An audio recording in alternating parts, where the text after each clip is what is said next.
Talking about. Hello, There, everyone. I'm Rick. I'm the storyteller for this game. Also, game master for the Hammer of the Gods podcast, which is why we're here today. So, I'm going to have my wonderful players introduce themselves, tell us who you are, where we can find you, and tell us a little bit about your character. Right, if you don't mind, since you are our veteran returning, you want to start us off? Damn it, I can't put my finger on my nose. I know. Okay. Hold up. Hello, I'm Rye, otherwise known as Rock and Rye. You can find me here on Twitch, sometimes streaming things. You can also find me here and on the Vector running one-shots, especially Monty Python, because everyone seems to like my Monty Python games. But yeah, that's where you can find me, as well as my channel, which Rick helpfully posted in the chat for me. I did. Also, you can find Rye over on Even Footing Games, either playing or soon to be streaming games there as well. Did you want me to talk about Amira? Yeah, if you don't mind. And if you could, because I don't remember if you ever described her, but if you didn't, then it would be especially helpful if you want to kind of give us a physical description of Amira. Absolutely. So Amira is our PAX Galliard Ghost Council. So she is an investigative journalist by day and werewolf snoop by night. She's the social butterfly of the group. She tries to deal with most of the talking, except when the pack leader, who's currently not here, intervenes and makes a mess of things. But as far as kind of her physical description, she's, I'd say, about sort of 5'9", long black hair, kind of tan skin, and she takes very good care of herself, because she also has the beautiful, I think it's beautiful, yeah, the beautiful advantage, so she really does take very good care of herself. She usually tends to wear more practical clothing, jeans and blouses and things rather than skirts, unless it's summertime in Detroit because it gets hot. Michigan weather sucks. I can speak from experience. Yeah, I mean it's Michigan, so yeah. Right now it's supposed to be winter and we've barely got any snow. Which is funny because I live much further south than you in Missouri, and it's like 30 something. So yeah, good old climate change. We love it. She's also unfortunately she has an addiction to cigarettes, so she is literally, in a way, she's a smoking femme fatale, but less of the fatale and more spy, I guess. Mm-hmm. Less kid. Which, that's a bit fatale, depending on which movie you're watching or which book you're reading. Yeah. But yeah, I think I covered everything. And yeah, as Rick said, she is returning from chapter 1. She survived Jeremy's character throwing the car. John throwing the car. Tracking the SUV. Yeah. Yeah. So that's yeah. And, since you mentioned our fearless leader, Riff Raff obviously is not here, unfortunately. Woody's schedule did not cooperate, and so they won't be with us, probably for this chapter. Riff Raff is going to be off doing some, Riff Raff stuff. But I think mostly Woody said that he's going to be doing a lot of stuff like active with his church, because he is a weirdly good Catholic boy for being a werewolf. So, yeah. He was raised, because he was born as a wolf. And so he was raised by a, I forget what the position is now. Somebody who works essentially in the Catholic Church in Italy, because that's where he's from. So, makes sense. He was kind of not forced into it, but he kind of adopted Catholicism. But anyway, who wants to go next?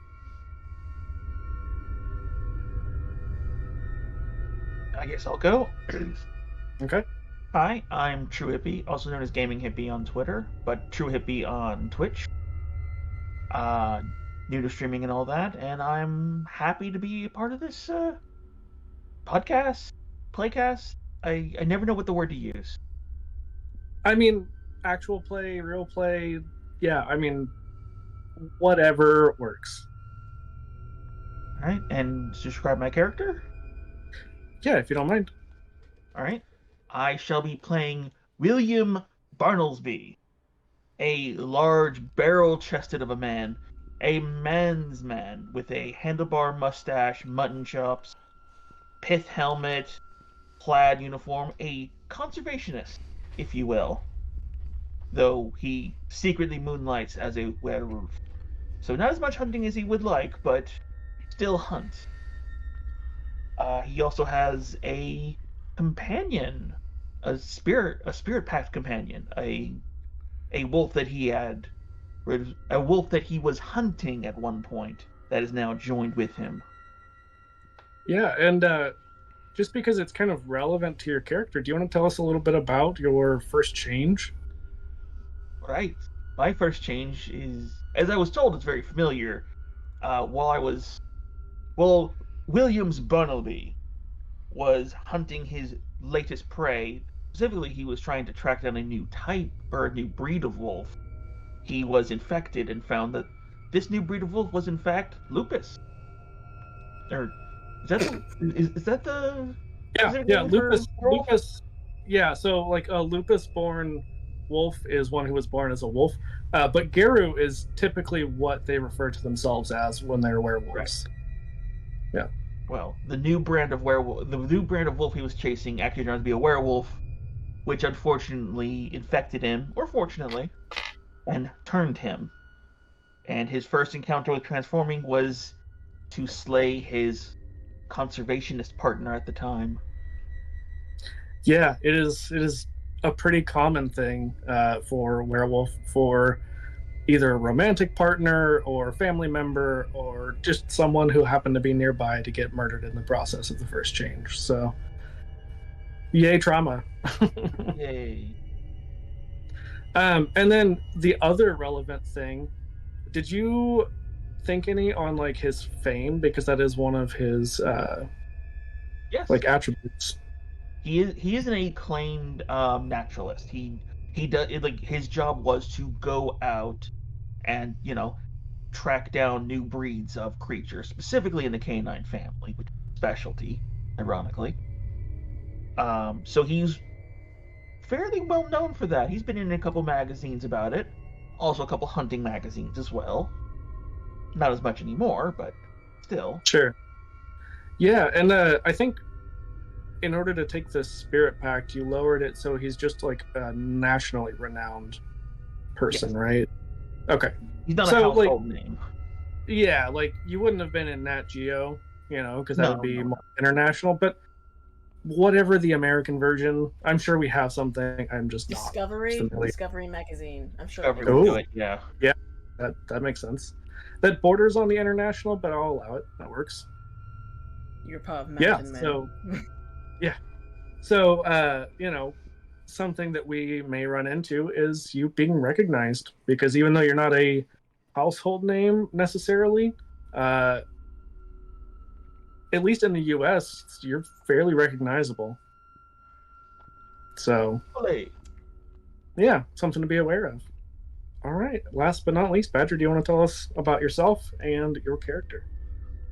Hail, I'm Badger. I'm a TTRPG artist who also is a disability sensitivity writer and creator. I make like mobility items for this game and all sorts of other games like D&D. And I'm playing disabled Ankro warrior gardener, but they go by dog. Well, dog. It's hard to say with my accent, but it's dog, basically. Dog is any pronoun, child of Gaia, and a philodog. And they take their child of Gaia stuff really seriously.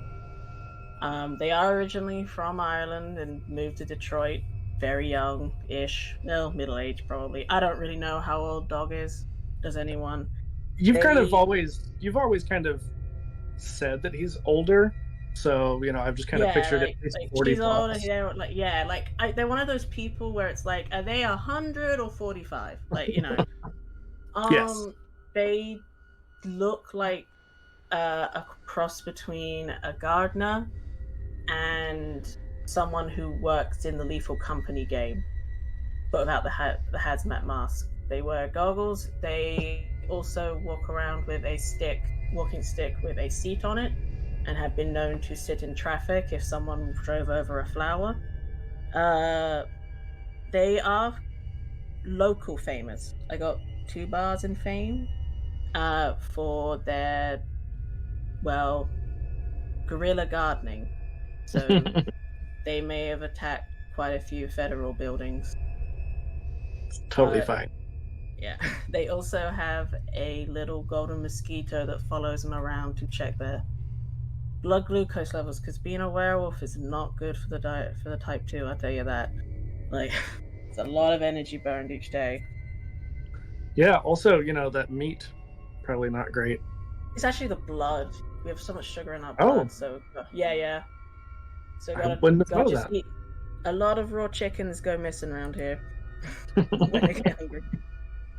But yeah, no, they're other than that, they're kind of like leadery ship. Philodox is a very weird build. I've never dealt with it, so they're kind of like not the social person like Amira here, but they're good at taking control and not yielding, I guess. Yeah, I mean, the Philodox does tend to be more of a leader, and it's actually kind of perfect, with Woody not being able to play, that we have somebody who is a little bit more of a leader to step up, at least temporarily, to kind of help out with the pack. And something that we haven't really talked a whole lot about, but obviously you're all part of the same sept. So, you're all part of this larger group of Geru here in Detroit, but what kind of connections would the 3 of you have? Like, how do you all know each other within the sept? Like, what kind of interactions would you have? I mean, I definitely would know the conservationist. I probably tried to kill him, thinking he was killing all the... So I probably would know him. Yeah, Amira's a harder one. Amira's a hard one because Amira's like refined and good with people. So she probably introduced herself. I'd assume so. Like, probably Dog was like causing a traffic jam. I mean, I don't know Detroit too well IRL, but sure. I know anyone who normally causes a traffic jam gets in a lot of shit. Well, and Amira being an investigative journalist, it would make sense that she would probably have interviewed William at some point. Probably caught me for a few things. Yeah. So probably the both of you have been featured in her articles, I'm sure. Absolutely. Maybe I am locally famous. You wrote me up. Yeah, well, wrote me up would imply I'm a cop. Oh, how dare you! Never. Yeah. I'm so sorry. I'm sorry. The only cop in our group is unfortunately deceased. And to be fair, he was a former cop. Yes. He was on leave. He was on leave. Yeah. He was never going back. Let's be honest. Yeah, he was done with the force. Yeah, it was either a blaze of glory or early retirement. One of the two. He chose the former. Yeah. So you didn't kill him. Literally. Yeah, he well, you know what? Let's recap our chapter 1 a little bit. So kind of how it started out is John got a tip from a cop buddy of his that there was some kind of weird stuff going on with this horticulture club in the area. You all went to investigate. You found 4 bodies, but there was a 5th hole dug, but there was no one in it. As you investigated, you eventually found out that this Mueller individual had some kind of weird kind of cult going on within the club. And eventually you discovered that he had murdered those 4 people and attempted to murder a 5th, who is now a member of your sept, actually, as she survived the poisoning by becoming a Geru. It was her first transformation, was the trauma of almost dying. Because that's a very common thing, is that first change is initiated by trauma or leads to trauma or both. Trauma bond. Yeah, exactly. With you and the wolf. Let me think. Rye, what am I missing? I know there's more.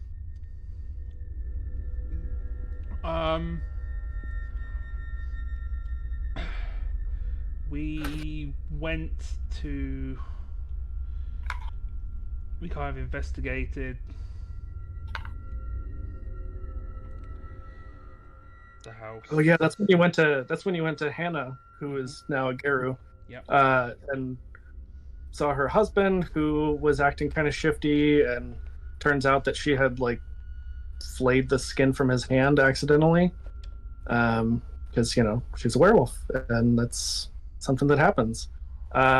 Eventually, somehow, through the awkwardness of Riff Raff and John, you guys didn't get murdered in the process, but Amira eventually was able to kind of move things along and advance the investigation.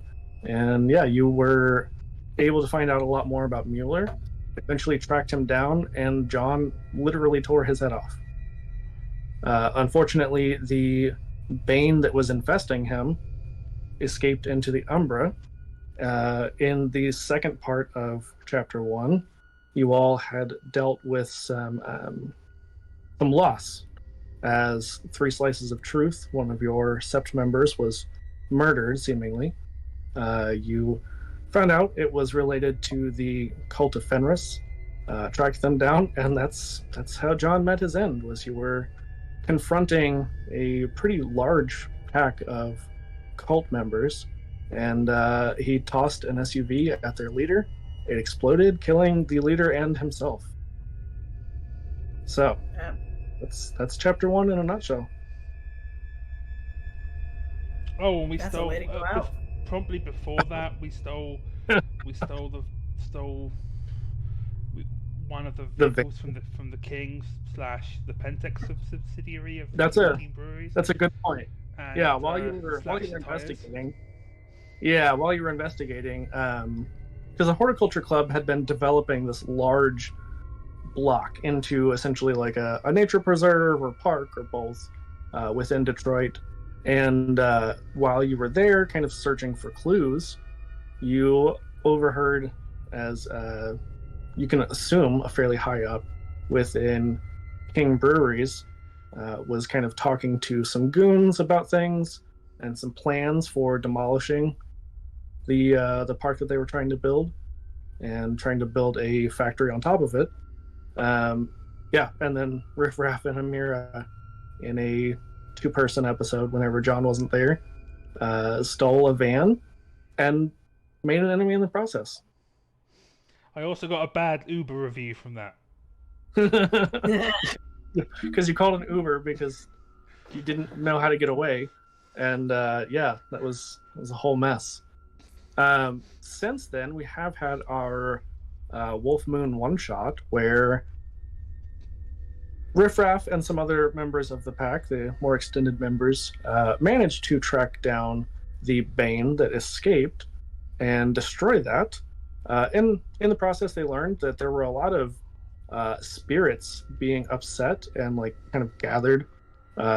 Even some of the like wild spirits were being corrupted, and that's been kind of an ongoing issue still.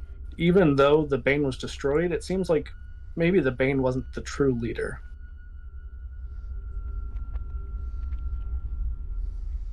So the other big thing that we'll kind of start off with, Amira, so you have your contact within City Hall. Yep. And you have recently received a message from them asking to meet at a local bar.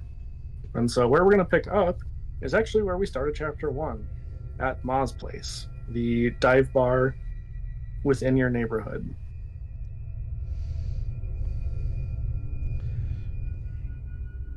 So, are the others coming with Amira, or is this just a Amira solo meeting? I don't know, you all tell me. Of Yeah, I'll come along. Don't bother me, such. course. Of course. Okay. So, No murder, nothing illegal. Don't. This is a city council member. Last thing I need is the cops hauling my ass away because we have a witness high up in the city government. Oh yeah, no, I don't mess here. Don't worry. As long as they tend that garden, I'm good. Don't look So- at me. I haven't caused trouble before. it's very believable. But Say that open carrying a rifle.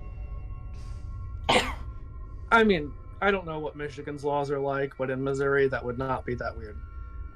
not in Detroit, not a thing. Yeah? Yeah, I'm pretty common you're not allowed to do that in Detroit. Oh, Yeah, further up north in Michigan, yeah, sure, that thing will probably be not so Yeah. uncommon. But Detroit, nah. alright, then I'll leave that in the car and I'll just carry a Bowie knife. I mean, that's easily Probably concealable. also won't get. Yeah. Tool. Nothing else. I mean, you probably have it concealed, I would imagine, Oh, yeah. somewhat. And to be fair, it is winter in Detroit, and the weather is kind of weird with climate change. I'm sure there are plenty of days where it's pretty warm and uncomfortable, and you wouldn't want to wear your winter coat. But today is especially blustery and not like real life. It's a very snowy day as you all approach Ma's place. Dog's gardener outfit just looks insanely thicker. Just and puffier. Like you do. I'm still in that tan British explorer's outfit still. Just I now have like a leopard throw over my shoulders. I hate I- you. Yeah, the dog is not upset at all. I don't know why you're So- good. Don't you have some more casual clothes? Say in a gardener outfit. What do you mean? This is casual. Sorry, Amira. Why are you apologising to me? You two are entertaining me. So are the three of you sitting in a booth together? Ah, I mean, yeah, if that's all there's really did. I'd probably be sitting on my walking stick in the seat out form because boots are really uncomfortable. That's fair. That's fair. I would have preferred a table with a chair, but if there's a booth, there's a booth. I also prefer tables because Sure. That's fair. Yeah, Oh, I hate it when the booths are like bolted to the floor so you can't move yeah. I mean, I'm disabled as well, and I cannot sit in the booth. I have to take my fishing. I cannot. I have to take my fishing stool with me. Yeah, right? It hurts so much. Especially when they're like, oh, this one's high up, drop down, rock hard. And you're like, Yeah, those booths that are super hard are not fun at all. Very unpleasant. But the booths tend to provide a little bit more cover, a little bit more secrecy for clandestine meetings, like with a city council member, potentially. But one of you is pretty famous, the other is a little bit famous, and then Amira is kind of someone who stands out, especially in a dive bar, being especially attractive. So the three of you are not the most inconspicuous. the odd light shining on Amira's hair, perfect lighting accidentally. Oh yeah, always. she's resisting the urge to take out a cigarette and start smoking because even at a dive bar like this, smoking indoors is illegal. Yeah, I was going to ask about that because I know it is here in Missouri, or at least where I am in Missouri. But I know some places it's allowed, so I don't know.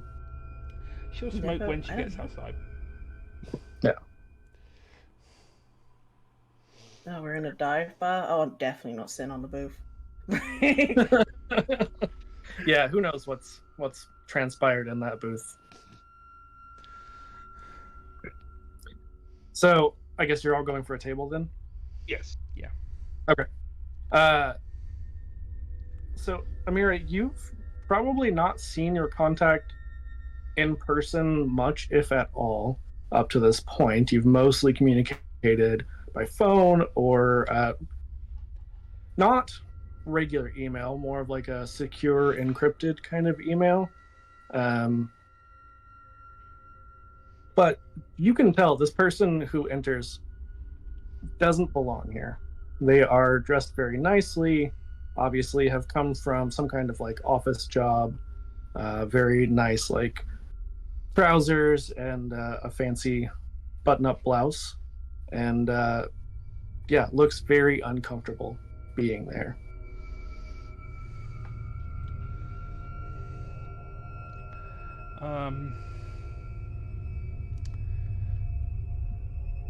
I'm going to go up to them, kind of wrap my arms around them, give them the kind of Italian or European rather style one kiss on the cheek, and then whisper them in there, over here. Been around riffraff too much. yeah. Riffraff unfortunately started rubbing off. Some of Riffraff's habits have started rubbing off on me. And she kind of like nervously, you can hear a bit of a tremor in her voice, just like, okay. And as you lead her over, we'll say that there's a little bit of like a corner where you could sit at a table, so it's a little bit less conspicuous. And she just sits down and says, okay, I wouldn't normally want to meet you face to face like this because it's a pretty big risk for all of us. Also, aren't you Bartles? I know you. I've seen you on TV. Of course. Many people know me, and it's a pleasure every time. Are you working with Amira on like an investigation? We go way back to my earlier days. So when I was in town, I thought I'd check in on them, and, well, favors keep favors, of course. Oh, well, I can't believe I'm sitting with such a famous person. And that's not why I'm here. So, you asked about Pentex and any connections that I can find. Well, I'm sure you've probably heard about the big symposium that's in town right now, right? Yeah, they've been advertising on the local Detroit channels. Yeah. Well, have you looked into it at all? Have you seen who the keynote speaker is by chance? Oh, I've definitely seen who the keynote speaker is. One of the kings of well, not necessarily a king breweries, but you know, still, well, I know who they're associated with. Yeah, Janelle King is actually married to the CEO, and you would think, technically, her job as a consultant, you would think that she wouldn't have much to do with them, but her husband is pretty old. Nobody's really sure how old, but just not in the best of health, and she seems to have been kind of doing his job for him for the most part, and making some very aggressive moves.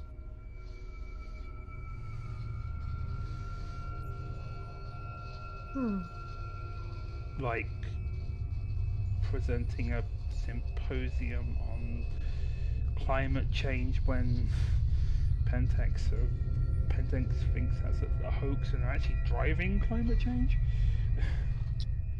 Well, All you right. see, yeah, so it's not so much King per se that is sponsoring, in a roundabout way they are. It's technically the Aquaclear Foundation and Artist Enterprises.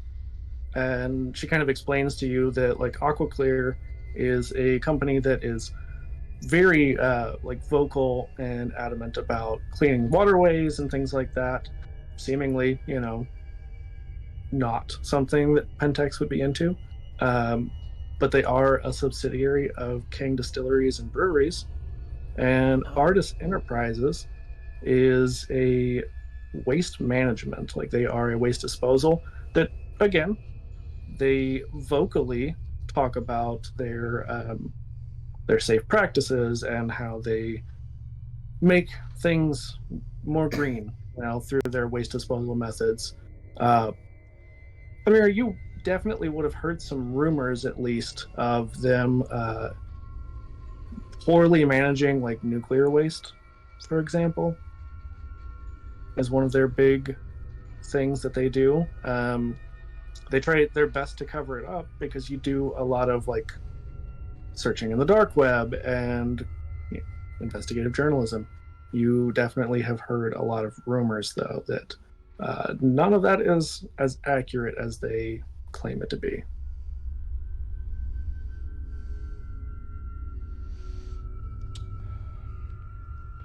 They're run by a beer company, right? Did you say subsidiary? Well, Artis is its own, but Aquaclear is a subsidiary. And, I mean, out of character, Amira knows that King is a subsidiary of Pentex. And in case you don't know, because I don't think it comes up in Hunter, Pentex is like the biggest, most evil corporation. Yeah, that... no, I know of it from What a Darkness lore. Yeah, Oh, perfect. everybody Perfect. hates Pentex. Also, Yeah, like they're allied with the Wyrm. we got a Really? I didn't know that part. we got a hydrate or die straight from Aaron. Okay. Well, it's dihydrate, but yes, or die straight. I don't think any of us has to really worry about that here. No. Just saying. Ugh, done. I mean, this doesn't sound unusual. Are they? Is AquaClean a actual like? Are they a? Is that term philanthropy association or a charity or a company? They're a company, and so they do What? ostensibly a lot of like cleaning of waterways, or at least that's what they claim. They very likely are doing other things. And it wouldn't be too hard to hear on the grapevine if waste disposal was going wrong. I mean, it's usually the local area that's affected. Absolutely. What if? Have there been any reported incidences of the waste falling into the waterways? Oh, definitely. Okay, then we have a potential link right there. Sounds. For these two. Have there been any of these? Have there been any potential things seen of certain waterways, like a bigger one, or has it been just little local waterways? Detroit. Well, I think that this contact, who still hasn't given her name, and if asked, would tell you that she doesn't want to give that information, just for plausible deniability, to be able to say that you all never met. There have been reports, nothing that made the news, but there have been like rumors of nuclear waste falling into Lake St. Clair, which is the lake that is right next to Detroit. How big is that lake? Out of like literal curiosity. Well, I'm looking at a map right now. It's about the same size as Detroit, so fairly large. Oh. Well, you can dump it there then. Yeah, probably no issues with dumping nuclear waste into the lake. It's more a bit easier to hide than you'd think. Yeah. And I'm not 100% sure of the direction of the flow, but I think the water flows from Lake St. Clair down the Detroit River into Lake Erie, if I'm not mistaken. Ooh. Yeah, and Lake Erie is one of the Great Lakes, so like that would affect millions and millions of people, not just the millions. But if it's a small amount of radioactive waste being dumped in, it wouldn't be noticed for about, if it's done carefully, for about a month. Right. Assuming it's a small amount. Well, I feel like a large amount would get noticed, like instantly. You'd be surprised at how much money can cover. Oh yeah, money. Oh yeah, I forget they're a big company. Yeah, they probably dumped the whole riverside by this point. Probably like Burns and Simpsons, or just that big old barrels of green. Yeah, a lot of three-eyed fish. Yeah. The gargoyles, they do nothing.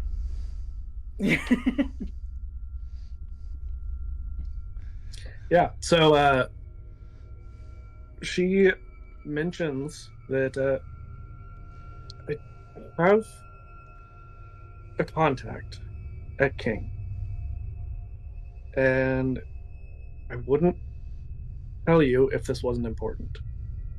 I'm afraid that I'm going to have to burn that bridge because there's something big going on. I don't know a lot of information, but for one thing, some friends of yours, Cesare, and some others. My contact mentions that there was a break-in at the King HQ here in Detroit fairly recently, and they may have some incriminating evidence. And you would probably know. She does not know that any of you are Garu. She is a human who has no idea of the other things in the world. But Amira, you would know that while Riffraff and the others were there, people shifted into different forms. They did not stay in Hamid form the whole time. That they very well may have been caught on camera shifting into Krynos form, for example. May have potentially been caught on camera using Shadow Passage to travel into the Umbra. Things that are very incriminating. And also, while the Masquerade for Kindred is a much more heavily enforced thing than any kind of veil is for Garu, the veil is still important. And you know that Silverteeth, within the last few games, had mentioned, keeping the veil and things like that, that they don't want the world to know that there is a whole group of Garu who live inside of the Packard plant, for example. That would be bad. Especially because there have been a lot of reports about Second Inquisition. You definitely would have heard that London recently had a major raid. Oh yeah. And you would have heard a lot about the Kindred being eliminated or chased out of London. Was there a raid on Manchester, perhaps? A smaller one, yeah. Convenient how all of these World of Darkness games all relate together. Yeah, right? All these games that I've run. Who knew? GM? Yes. Out of curiosity, I'm not sure, if resources are, a big risk here, but I'm curious, I have the ability to sense the true form. Am I allowed to test it on this lady? Or does that show me my form? I'm not sure. I'm reading it here, but I'm not incompetent. Yeah, so that would let you be able to tell if something was not human, essentially. Like if something was supernatural. So if there was a kindred, you'd be able to tell, hey, this is a leech. This is not a human. If there was someone who was maybe another Garu who was not part of your sept, or some other form of Pharaoh, which are the other lycanthrope shapeshifters. if like someone was demon possessed or something like that. I will let you know that she is definitely human. That's what I was just wondering, if it was like you gave us the definite thing here for kindness, or if it's... The dive bar sounds like a great place to meet a bunch of ghouls. Just saying, or other things. Like... Well, probably not this dive bar. She lets you know that she has a contact who works for King, and he would not normally burn a bridge like this, but because there's something very questionable going on, and she would have heard similar kinds of rumors about like the nuclear waste in the lake and things like that, that she lets you know that downtown in Detroit there is a place called Club Thorn, and her contact Moonlight's there from time to time. Ugh.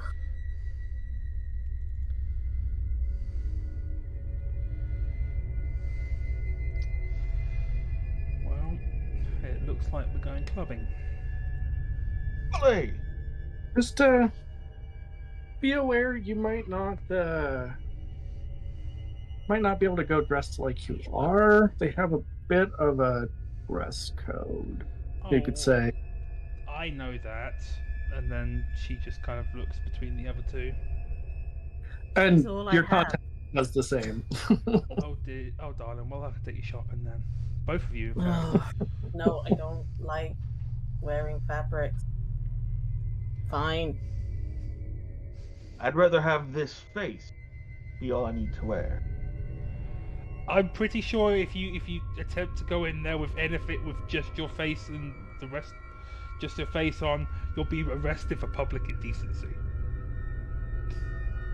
Yeah, I miss when they didn't have that law. It's like why I don't advise walking around. She stops herself. I miss the forest. So she lets you know it has a reputation that I don't believe it, but I've heard that they're kind of intense there. Like my friend who went there one time said that she saw somebody like drinking blood in the bathroom. But that's a health code violation. They would never do that. Yeah, that sounds like cult. No, yeah, that's not a thing. That sounds like cult bullshit. Nah. No, it's just it's a very goth nightclub. Yeah, it's probably just that sugar water that they love to have them kids, What did they call Kool-Aid. it? Lean, I think is what they call it. Oh. I think that's the wrong kind of nightclub, but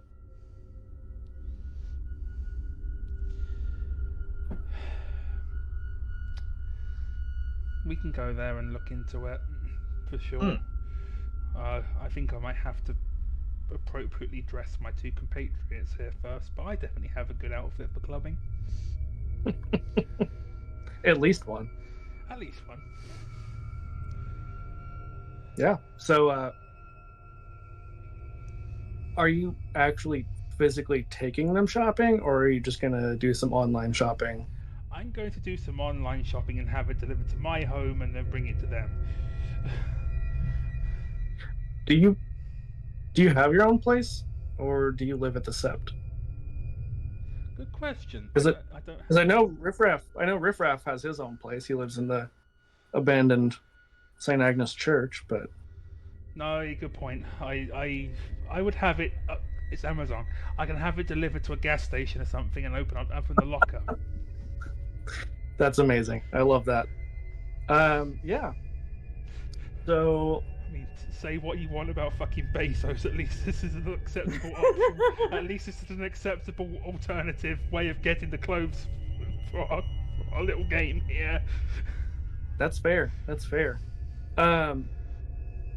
Yeah. So, are you headed back to the Sept then? Yes. Okay. And I am smoking.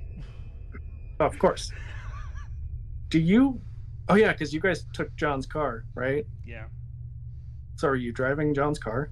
Yes, because I have a point in drive, so I can drive. Amazing. I have a point in etiquette. Would I be able to do something to look more clubby with the ensembles I already own? I think it would be more of like the social interactions there. But I think that you could definitely apply it to like just general knowledge of what a nightclub is likely to be like. I mean, there's a lot of variety, because if it was like a jazz bar, that's a very different look than like a rave kind of locale versus like a goth I club. don't think Bartlesby has anything for goth club. That's, he's maybe got some panther skin somewhere, but that's still a little too gauche. What? Yeah. While driving, definitely got my hand over, since Amira's smoking, over my ring. Make sure it doesn't accidentally activate and think I'm smoking. And I could just steal some. You don't have to pay. You could always just steal some good clothes.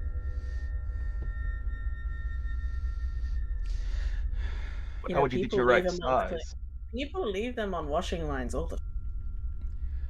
If you want to go and try and steal some clothes from a laundromat or a washing line or something, be my guest. Oh, Good if you're luck gonna buy finding- them, it's fine. I just, in case you didn't want to spend the money, because clubs are expensive. I'm fine with spending the money in this case if it means serving the sept. It's fine. Besides, We're in the car, right? yes. Mhm. All right. Are we to discuss the probability, or I don't know?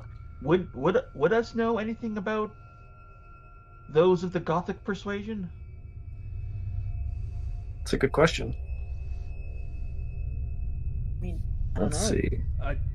I mean, I have a couple of points in occult. Same here.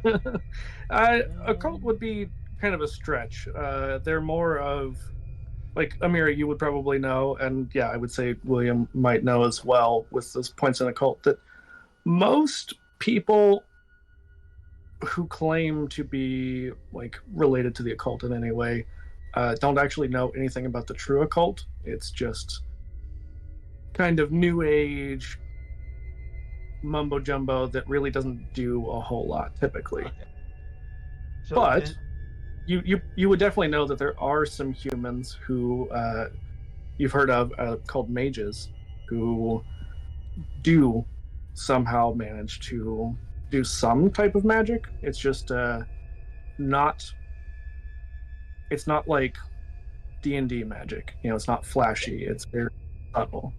Yeah, no one's supposed to see it. I was referring to vampires, but Well, with dogs having a sense of true form, would they have maybe encountered a vampire's sense before, or another creature at least that's not a werewolf?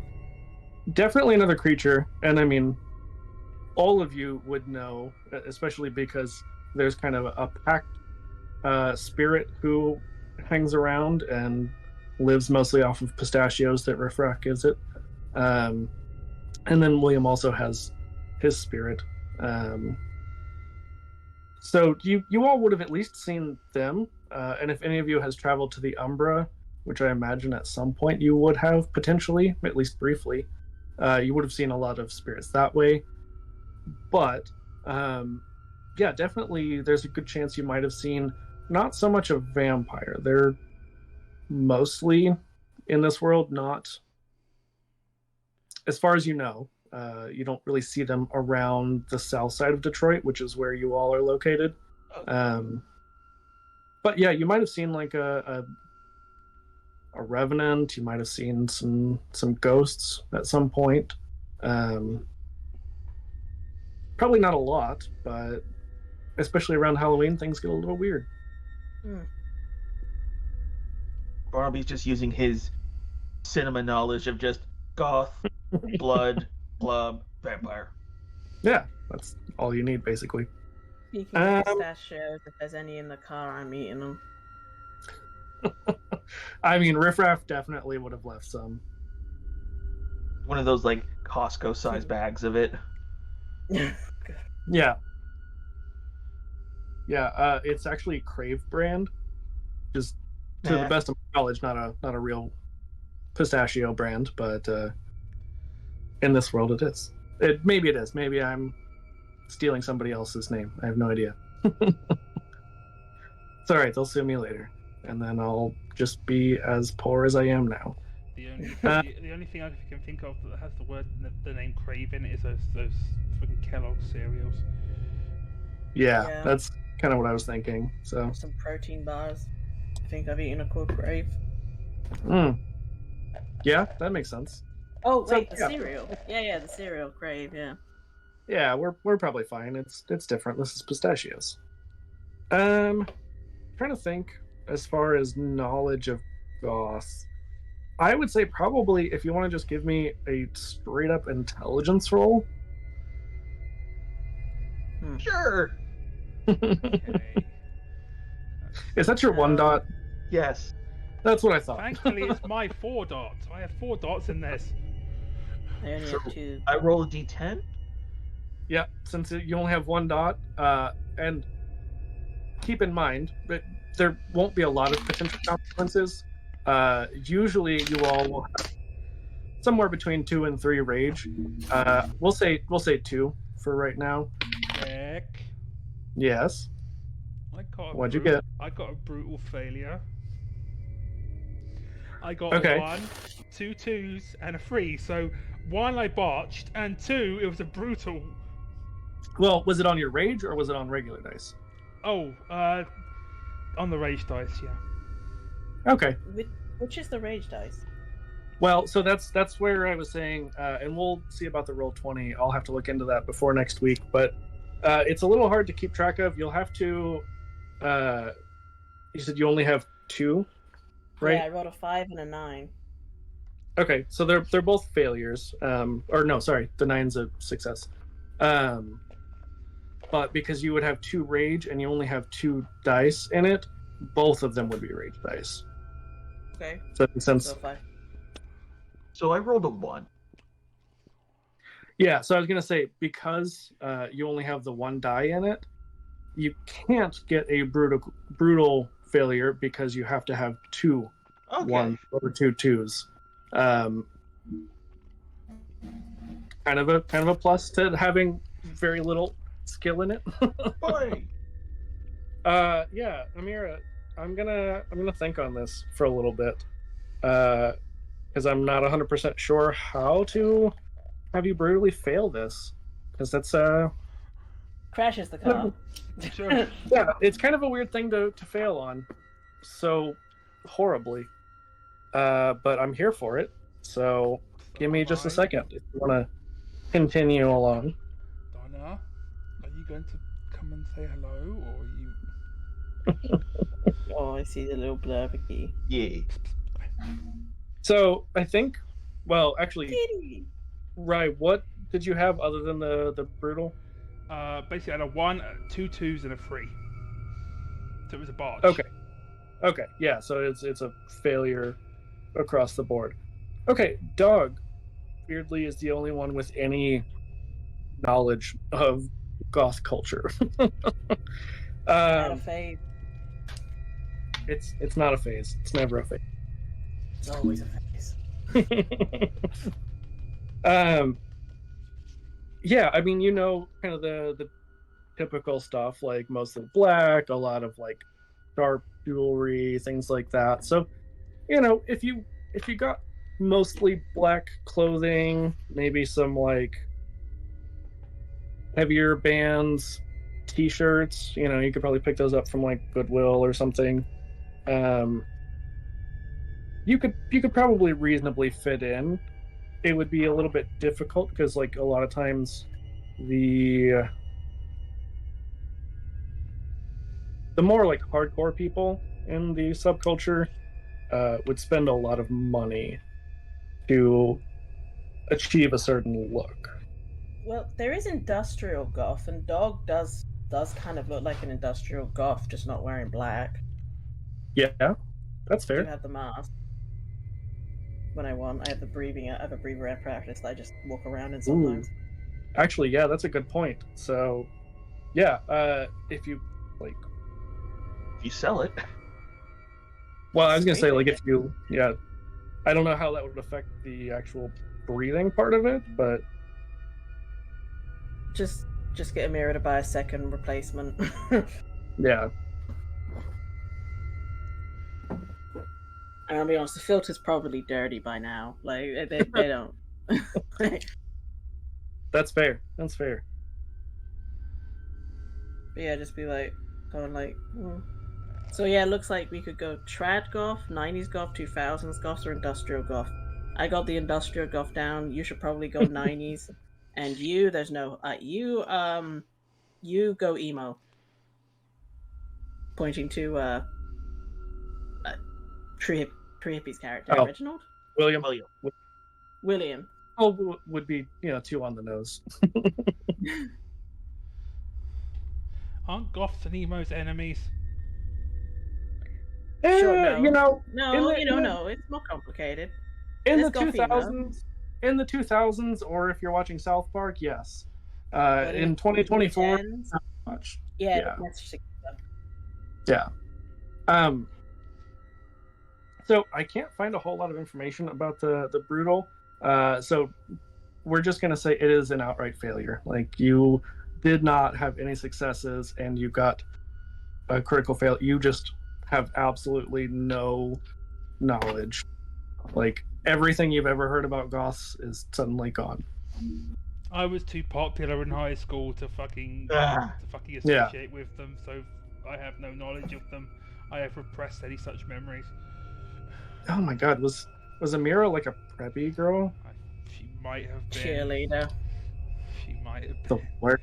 The worst. you were a Despite cheerleader. I was a football star. despite her heritage.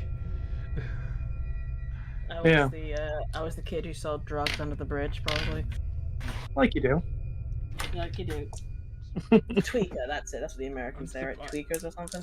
I'm Mostly for meth, yeah. I'm surprised Yeah. Dog doesn't run a fucking legal weed dispensary. You don't know. Well, no, a legal one because weed Yeah. is legal here in Michigan. So you Yeah, no, I've been in here. Dog's been here long enough. He definitely, at the very least, lives next to a legal weed dispensary. Gotta take care of them. Yeah. Oh my god, maybe he like moonlights occasionally as a bud tender. He probably does. Like, she probably definitely does that. She That's definitely amazing. she definitely attacks any group who's like illegally making weed badly. You know, like Right. how they make it here in Ireland and the UK with chemicals. But Ugh. anyone, they probably like just go around knowing people and go like, oh yeah, you need to treat this just as a moonlight hobby. Like, Yeah. gets the good strains healthy for people. Gaia likes weed, you know? It's true. It's all natural. It's all natural.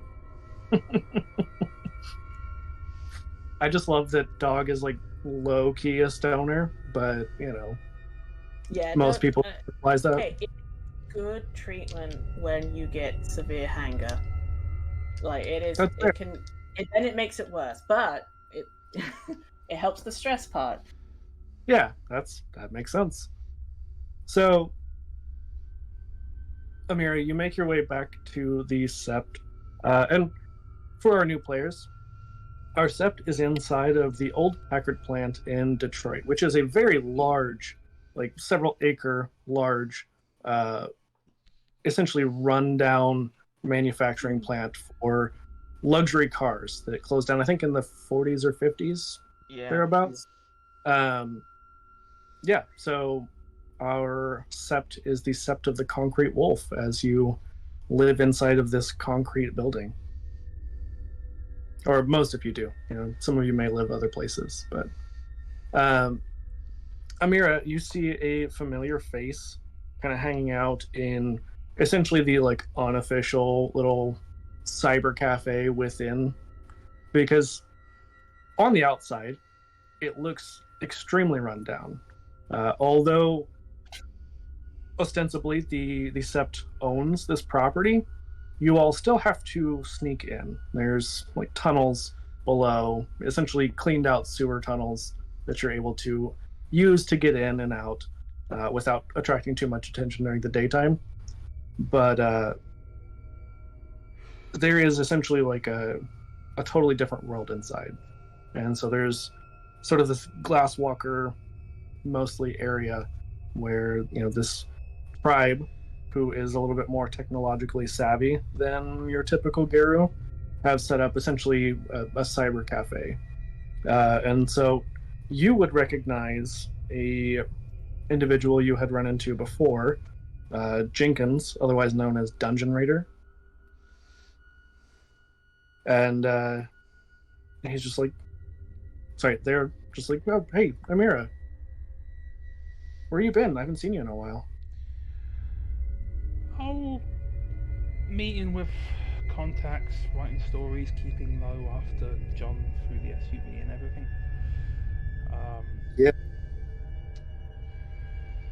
Yeah, Jenkins, I have something for you. Okay, what's up? There's this club downtown that we're supposed to infiltrate to meet a contact. Yeah. Is there any way for? But there are also rumors about blood drinkers there. I don't know if you can find anything, any camera feeds or anything. But also, do you know what would really help? Getting us on the VIP list. I could see about that. Yeah. I haven't really heard anything about any leeches in town. I mean, we do a pretty good job of keeping them out, but I'll look into it. Like I said, the other part of it is getting just wherever they keep their VIP list for the night, just slip the three of us on it, just so we don't have to stand in line for hours. Because I think these two might not like that part of the clubbing scene in Detroit. I'm used to it. These two, I'm used to waiting. Also, if there's any chance if you can't get the VIP list, if you can at least maybe get a list of VIPs, because sometimes clubs track that. That's fair. Yeah. Yeah, I'll look into it. Or staff names in case we need to go in as staff. Ooh. Also that. Have a plan B. And a C. And a D. And a D. All the plans. So many plans. Yeah, so they're gonna get to work on that, and then you're gonna do some online shopping. Just Yes. type goth to Amazon. Yeah, I'm gonna go and look at Hot Topic online or some shit, or Spencer's. Well, I mean, Yeah. they're kind of pricey, but let's see. Why don't you give me an intelligence and technology roll? Oh, good. Okay. Computers or tech is +1, so yeah, I have 5 this time. Let's hope I don't brutally fail and take out the entire cafe. Just throw your laptop at the wall. Yeah. Okay, change that. Oh, just got noticed by the FBI. That was 1 success and no failures, therefore, and no brutal successes. Okay. Yeah, I mean, you find plenty of stuff in the right sizes, but it's gonna be pretty pricey. Do I have access to the SEPT credit card? You could probably ask. I'm gonna go ask Silverteeth and request do it by the book and ask permission. Explain it's for an infiltration. You could also potentially talk to Dungeon Raider about maybe some kind of backdoor. Are we in a cafe? Sorry, was our surrounding again? Yeah, so again, you're inside of the Sept, which is essentially on the outside this abandoned car manufacturing plant. On the inside, they have sort of in this little nook established basically an internet cafe. I'm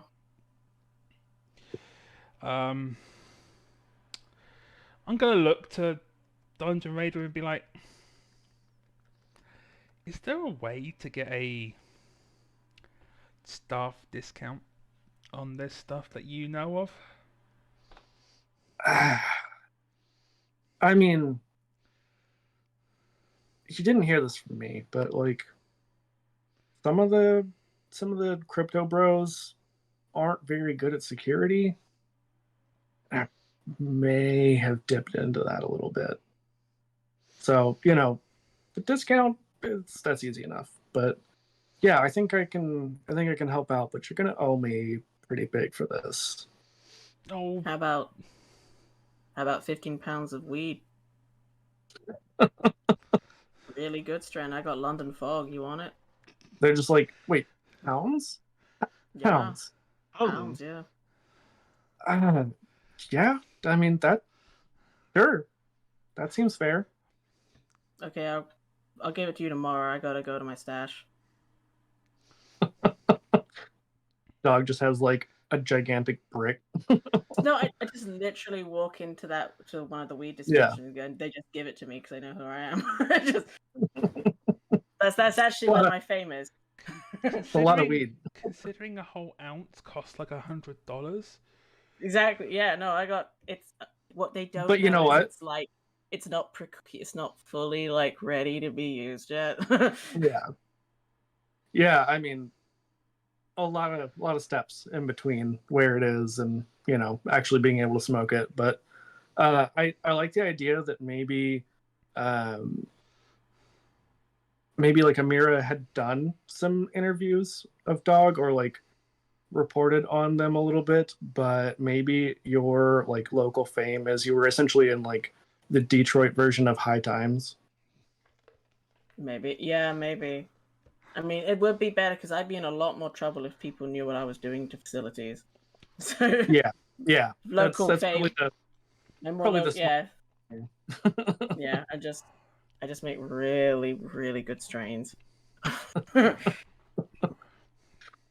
and then sell it or trade it to somebody whenever it's not fully prepared. Oh yeah. I mean, Anarchist, I have to give it away. exactly. I'm not a good business person. I don't Actually, have money. I think in this case, this is a good business plan. They're True. just the one getting screwed. Good amount. It's like they can sell it. they deal with crypto bros. They'll buy anything. That's true.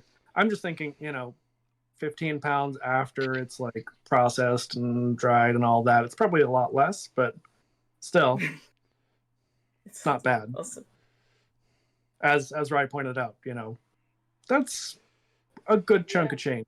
To even if it was half of that, 7.5 pounds, that's almost $1,000. Yeah. Will that do for the favor in return? Yeah, no, that's a totally fair trade, and it's gonna make our WoW sessions that much better. So, yeah, it's a good trade. We also suggest in exchange maybe you could set up a little garden bed outside, or just a potted plant in here or something. Oh, there's definitely, maybe not in the cafe, but in a lot of places in the Sept. Amira, you would have noticed that ever since Juniper has shown up, one of the Garu who has recently joined the pack, because they came in for the conference or for the symposium. But yeah, there's been a lot of improvements. There've been some new, like, they're not obvious to most people. Like a helicopter flying over wouldn't be able to say like, hey, there's solar panels on this old abandoned building. But you all know that there've been some like essentially guerrilla solar panels built in, and there've been a lot of improvements as far as greenery inside of the Sept. But yeah, the glasswalkers are maybe a little bit less into the potted plants. You just be seeing like that's probably why dogs actually will be in here. They don't really like being inside. They're a bit of a schmuck like that. That's fair. That's fair. Unfortunately, the glass walkers don't like to touch grass. Yeah, so it's Yeah, just a bit yeah. of an anti. Yeah, they touch the glass, not the grass. Mm-hmm. Yeah, so you're able to get everything kind of hooked up. You have a passably goth outfit for the three of you. And they let you know that they aren't able to find anything. Like, there's not a website, there's not any kind of real social media presence for this club. It seems like it's more of a word of mouth kind of place. And they can't find a VIP list, but it's very possible that you could talk your way in. Talking's what I do best. Also, just to say thank you to Dungeon Raider for the help. Not just Dog did some weed, but I'm going to take a slightly risque pic of me in this 90s goth outfit and send it to him just as an additional thank you, because I'm pretty sure a nerd like him would like to see something.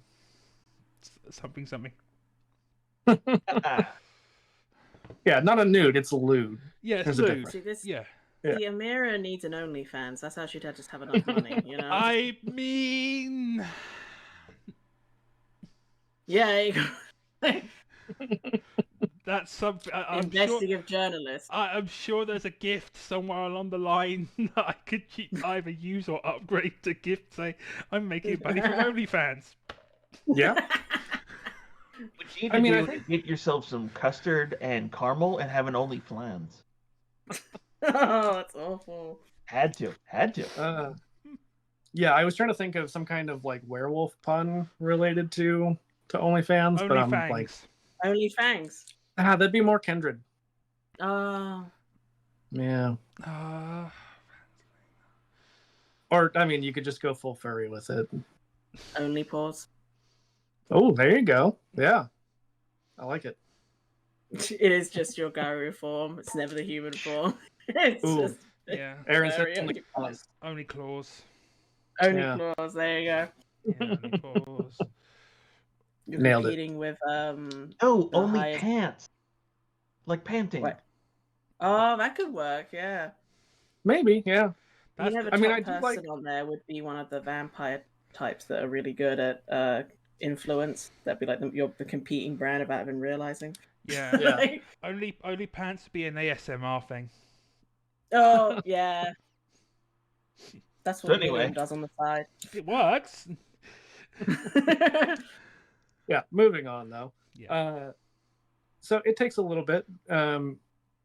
Even like a next day, still got to rest and do some stuff. So, is there anything anyone would want to do to prepare while you're waiting on your Amazon package?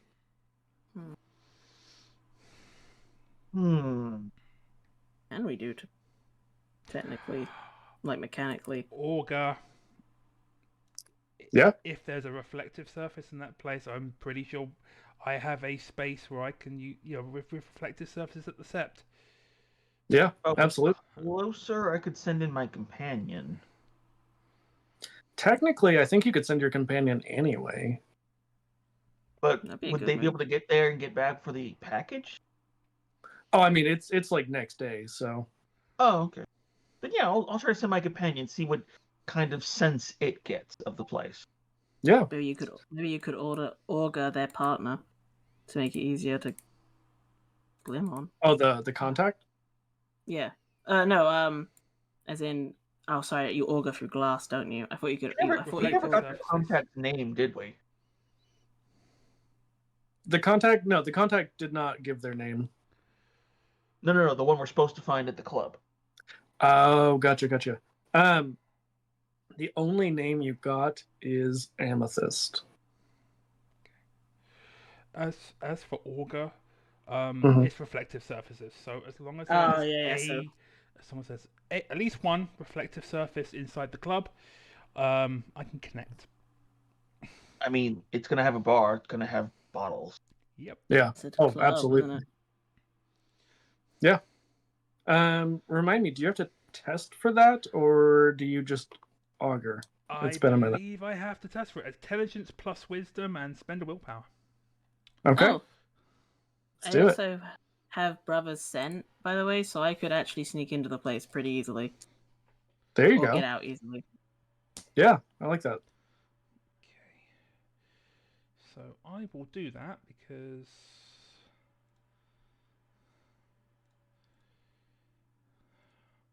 Okay, that's a single. Yeah, there we go. Intelligence or wisdom. Wisdom is 3, intelligence is 4, so this is a good roll for me. I say that, and then you know what's going to happen. Yeah, get another. No, that is 1, 2, 3, 4 successes. Okay. Is there anything specific you're looking for? Uh, I'm looking for. I'm looking into the thing my city contact said about the blood. I'm if I can see any not blood bags because that's not really a thing anymore.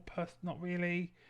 I mean, it is. You just have to be a bagger. Yeah, I was gonna say you have to be a bagger, but I was gonna say if there's anything kind of like linked to that to feeding, giving people the kiss, stuff like that. Yeah. I just want to kind of verify that, and if there's anyone in there that might not necessarily might be hidden and therefore kind of hidden from being out on the street and therefore able to assume a different form, like Sure. Yeah, and I mean, when you all had gone to Ma's place, it would have been late afternoon, early evening, because your contact would have had to have gotten off work, would have had to take the bus here, or well, to Ma's place. Actually, I'm not 100% sure where the city. I think it's in downtown, maybe.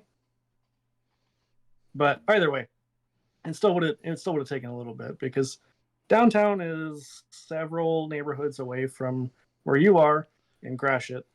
So yeah, it would have been at least like 6:30, 7 o'clock. So by now it's probably closer to like 9. And so with your augur, you get a very hazy image, and you're fairly sure there's some sort of interference. But one thing that you see, there's not a lot of people inside. Um, it's a little bit too early for most clubs, but you do see a woman enter. You see, and you can, I can't remember, can you smell? You can't, right? Just sight. Okay, that's right. So you see smoke trailing from this woman as she walks in very confidently with her very nice pantsuit. And as she gets closer to sort of where you're watching from, you recognize her face as the woman you saw at the cairn, the Pentex employee you saw at the cairn. More specifically, the king employee.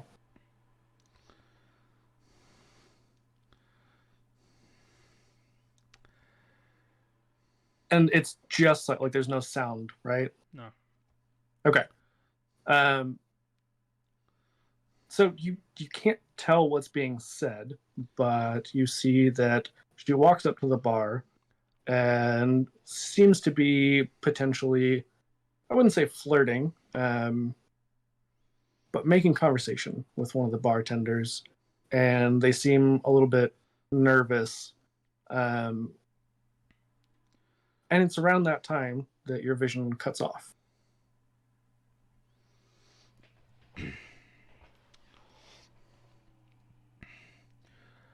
Well, that's a complication. What's up? I know that woman. So when we were at the cairn that was being used as a cult, and by the cult of Fenris as well. Yeah, by Mueller and the evil werewolves.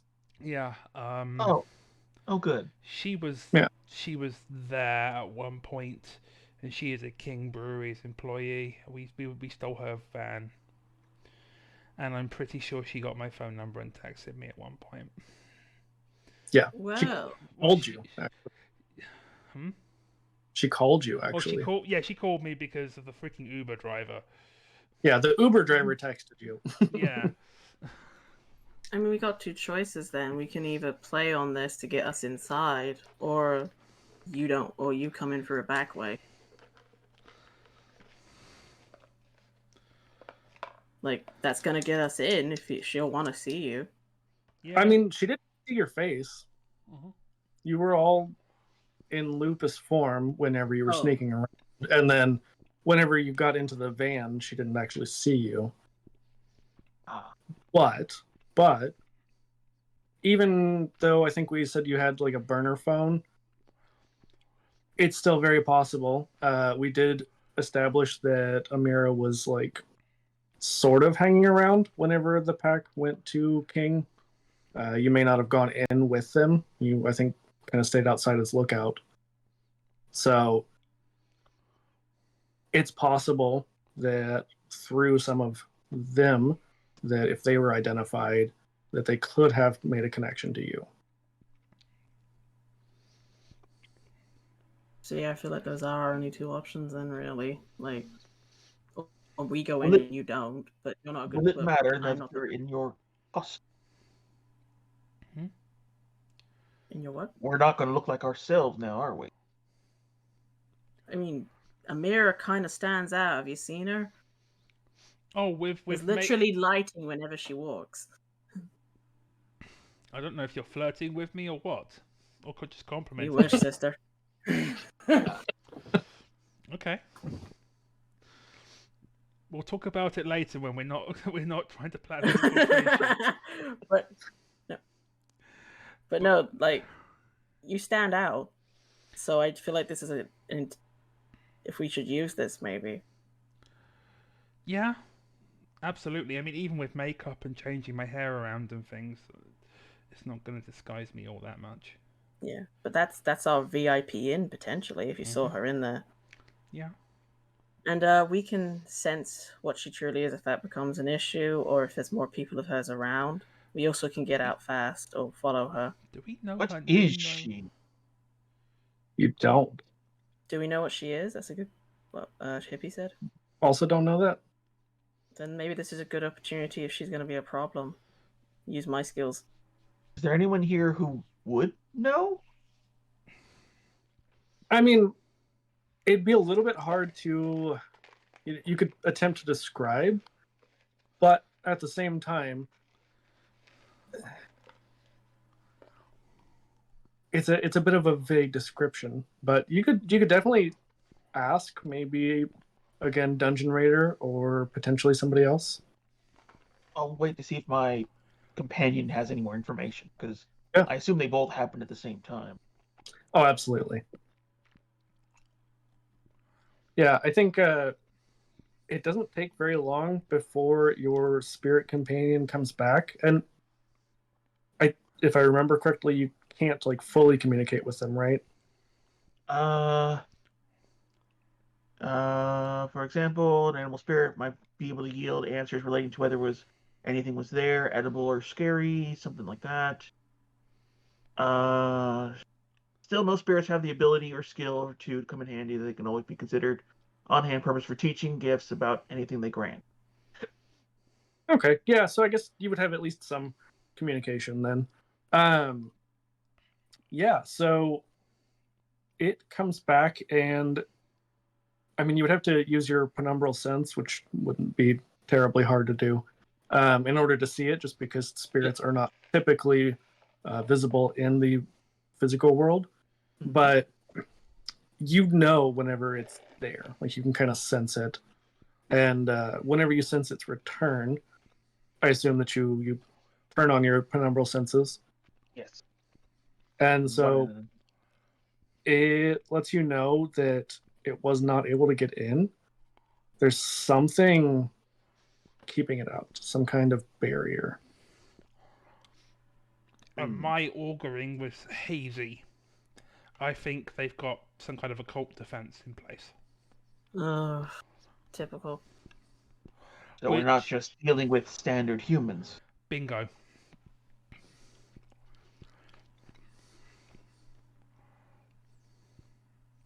Hmm. Told you, vampire. No, these other werewolves, aren't they? I Gotta think be another clan. You said it was a because cult. you're I'm just assuming, like, I'm just being a dumbass. Yeah. I So made the- one. so the end of chapter 1, the cult of Fenris had been like forcibly trying to recruit people from your sept, basically saying like join us or we're going to come back and kill you all, because John killed their leader and accidentally himself. Kind of at that point when they were leaderless, you all had convinced them to return, give up those ways, and there'd been a lot of like deprogramming and things like that in the meantime. So quite a few of those cult members have now joined the sept. They're obviously being watched very carefully just to make sure that nothing bad is going to happen. But to the best of your knowledge, there's not another large established group of Geru in the city. Would asking the cult members yield us if they even know of the club called Fawn? Like, it's a name. You definitely could. Yeah, I'd definitely go talk to them since Dog ain't got real beef with them. Yeah, and I mean, Amira was there whenever they were, brought back in, essentially. So she could easily point out who they are and kind of give you some direction on that. And asking them, they're just like, we don't know anything about that. We never had any kind of club. We just did our own thing. Good to know. Okay, bye. Yeah. Some weed. They don't know nothing. I don't think you all had really gone very far from the cafe when you're having kind of this conversation about the club and the augur and all that. And Dungeon Raiders like could be mages. Well, wouldn't there be a lack? Oh, sorry, that's playing on. No, right. Lack of tech is a player. Is about as just a minute. That'd be pretty cool.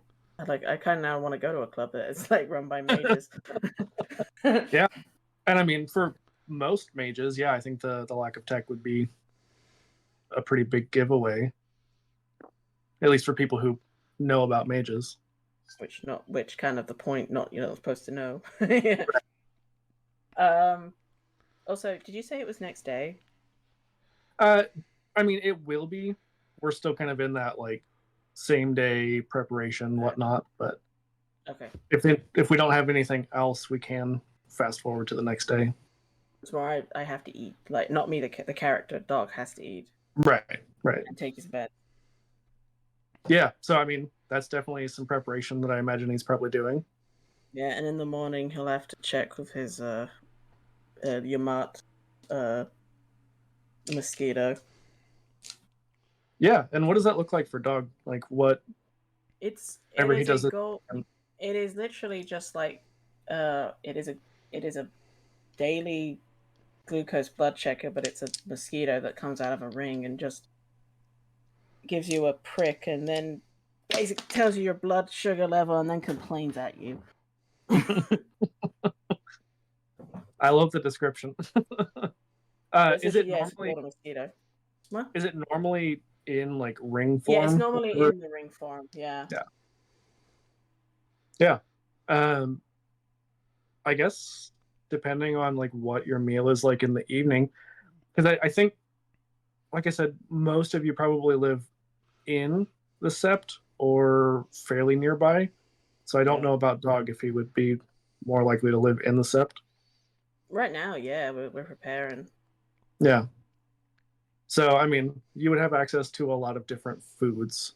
So I know that would probably have a big effect on the next day, what the glucose levels would be like. We're heading to a club. We went to a dive bar. I didn't drink, so, but I had pistachios. Yeah, probably gonna be just the normal, not too high, hopefully. Can never know. Yeah, and I guess the pistachios, I think, would I be have a to eat fairly more than that, but yeah, but that would be yeah. a fairly good food choice, at least for like a snack, right? Hey, depends. Yeah. Especially the brand. If it's cheap pistachios, it's got crap on it. So Yeah, no, Crave Well, is a little bit no, I would more have had the high-end. being on a mission. I would have been behaving, so I would have probably just had the most blandest of chicken for dinner. Oh, Unfortunate. white people chicken. Yeah, I gotta have the white people chicken Yeah, because absolutely I'm on no a mission. seasoning. Yeah, No no seasoning season, whatsoever. no seasoning. Although I could have seasoning on it, but I don't know the place, so I can't find it. I mean, Probably yeah, I put guess it depends on how long dog would have been burdock on here. it. I The maybe what? have some mushrooms with it, but that's about it. And no, not shrooms, like actual mushrooms. Right. Right. Yeah, I mean, there's definitely both kinds at the Sept, so not hard to You find. know, but yeah, in the morning I just always have to check and take the meds. Yeah. So I mean, when you check, I imagine it's probably decent for dog. I guess, yeah. It's probably as long as it's under 10. I'd be in no way it's at 5 or 7. I wish. But yeah, no, probably. But then it'd probably give me advice for the day. So you just probably wake up and hear dog complaining at this annoying golden mosquito that then disappears. Can the others hear it whenever it's talking to Yeah, they can hear you? I mean, would the three of you all kind of bunk in the same area? I imagine we would. I probably safety, at bunk least. with him. Yeah, I don't know. I probably bunk separate. I'm used to being alone. Sure. Except when you're trying to hit on a mirror. I'm there with my cheetah bedroll. I was staying fat, love. I cannot wait for the inevitable fight between Dog and William over all of this animal print stuff. He says it's fake. I don't believe him.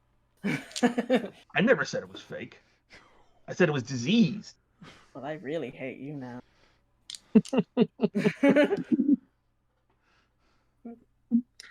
So you the just next also have the day, smelliest room too now. Oh, yeah.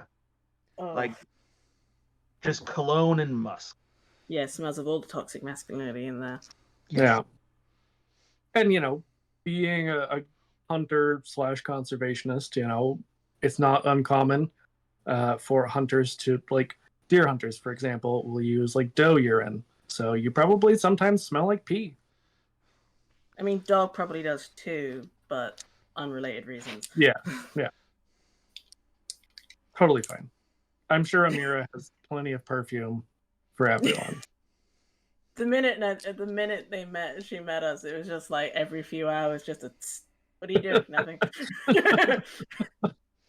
Making sure she has an extra strong air freshener in the car. Yeah, it's just. Yeah, because it didn't already smell like dog. Because Because Riff Raff is always in dog form whenever he's in the car. Oh, so got the cock smell. Doing the whole kind of head out the window thing. Partially because he's trying not to vomit, but because he gets car sick really easily. Yeah, he Riff Raff and transportation methods of all kinds do not work. He gets sick in the car. He gets lost on the freaking loop. And that's just literally a one-way system, a one-way train that goes round and round. Yeah, that poor boy got stuck on the people mover for like a full day. And he's your boss? Yeah, he's our pack leader. I don't. He's gotten better. Okay. I blame Silver Teeth. I don't know how he became pack leader. I don't remember. I might have been drunk. Silverteeth definitely put him in charge. Kind of, you might have overheard, you may not remember it fully in character, but kind of as a test, like essentially she could see that he had a lot of potential and she wants to like push him into his true potential, which, be nice if she asked, but she didn't. So what are you going to do? Leader? Who's a good leader? I mean, I'm sure somebody. That's how you trick a pack leader in Werewolf. You just go, who's a good leader? Me. Oh, actually, damn it. you know who does that? Definitely Raph's roommate, like constantly to annoy him because his roommate is another lupus-born Garu named Bambi, and she is a little bit of a bully, but like in a big sister kind of way. Like the only person who's allowed to pick on Riffraff is Bambi. Mostly because she can beat him up and he can't really stop her. We know because he's tried. And he has failed those roles every time. Because she's very strong. She's very much the muscle mommy. Yeah, I was about to say. Yeah. All right, so yeah, I think she could possibly take you potentially. We'll have to find out. I have no reason to try. So the next day, I mean, how early would your mosquito wake you up? When I wake up, basically. Okay. Well, it would do it normally, like, it would do it before AA or after sometimes. But it'd be reminding me to take my meds is the main thing. Sure. Are you normally more of like an early riser, or are you more of a sleep in? Early riser. Yeah, no. I was about to say, I'm also crack of dawn type of person. Got to do my 100 squats, 100 push-ups. got to take my companion out to find some new spells. Mm-hmm. Especially after yesterday, couldn't get into a place. Yeah, that's true. I mean, they probably hadn't been to Ma's place before, so I imagine that they were probably like behind the bar, bothering her. I mean, not that she would know, but spiritually bothering her. So want to try and take it to like a new 7-Eleven or something. Get myself like some Kellogg brand cereal. Just eat the whole box and all. I feel like it is like going to the refrigerated section and like eyeing the refrigerated burritos, and it's just like waiting very impatiently, like doing the little like dog tippy tappies. Yes. Waiting for you to microwave it in the microwave. That'd be like, dog would be such an angry wake upper because, well, you need to eat, and it'd just be like seeing you microwave something like that, and then just going like, I want to have it, and the stupid mosquito complaining. I mean, would you microwave it at the 7-Eleven, or would you do it at the Sept? Oh, at the 7-Eleven. Oh, there you go. You can microwave at a 7-Eleven? Yeah. Most places, yeah. Oh. Never been to one. Surprisingly, I haven't either. We don't have them here. Oh. Yeah, I do not eat the burrito. The burrito is for the spirit pact. William takes care of his temple. Hence eating the entire box of Kellogg brand cereal. Yeah, so we have our raccoon spirit, who's the pack spirit, Jester, who eats pistachios. And then we have William's spirit, who likes 7-Eleven burritos. Because it's full of all these unique smells every time. It's never the same. All those chemicals, they're so bad for you, but it's a spirit, so it's totally fine. I know, I want a burrito. You're welcome. Turns into a Taco Bell like that. Yeah, right? What about Amira? Would Amira be more of a late riser? Yeah, and she would definitely be in kind of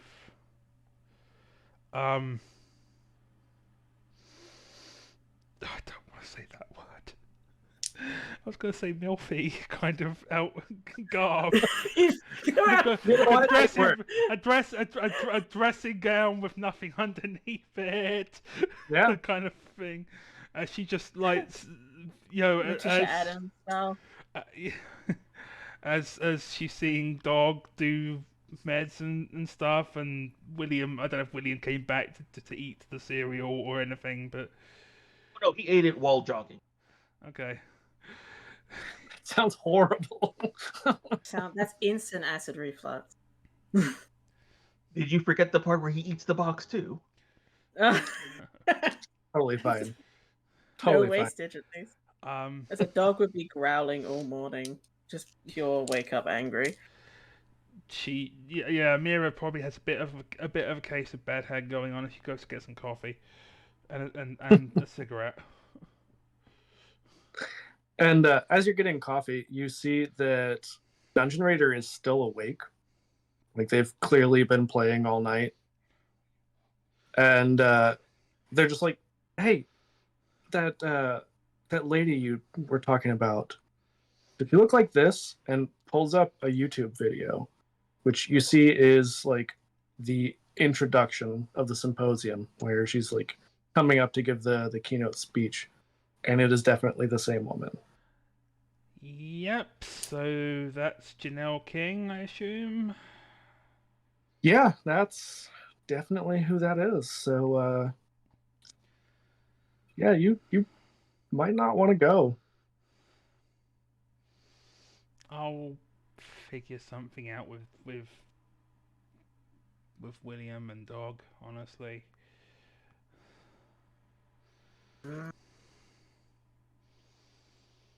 I'm curious about this other person though, Juniper Moss.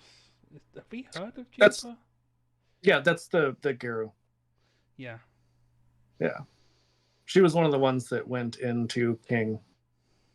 It was Alyssa's character, not a character. Yeah, I couldn't remember. The name was familiar, and I was like, I thought I heard of Juniper. But... Right. Is this the same woman that's doing the symposium? This isn't the same woman that's going to be at this bar, is it? Well, who was at the bar? Oh, great! So you've made. You'd first be hearing Dog just going like, "Look, it's at 7. It's at 8. It's at 8. It's at 9. Okay, shut up. Hey, you wait. So you're enemies with that lady? Yes. With that lady? How the hell are we gonna do this then? That lady's got power. As do I. Shut up. And then suddenly William comes back from jogging. It's like, as do I. As do I. Brian Blessed style. He's just Brian Blessed, but without the charm. Yes. Hey, I got some charm. I was more agreeing with the Brian Blessed part, charm or no. It's just comes in. Just it? More horses. That's it. Yes. You also probably like. I'm also now picturing him dressed like Brian Blessed, which is just like I can't unsee. Oh wait, the package didn't come yet, right? I mean, it's next day, so it probably comes in the like afternoon, evening. Okay, because he would have done that in that new outfit too, had he been I mean, I think with your fame, it probably wouldn't be too hard for you to use that in some way to, I don't know, get free stuff potentially.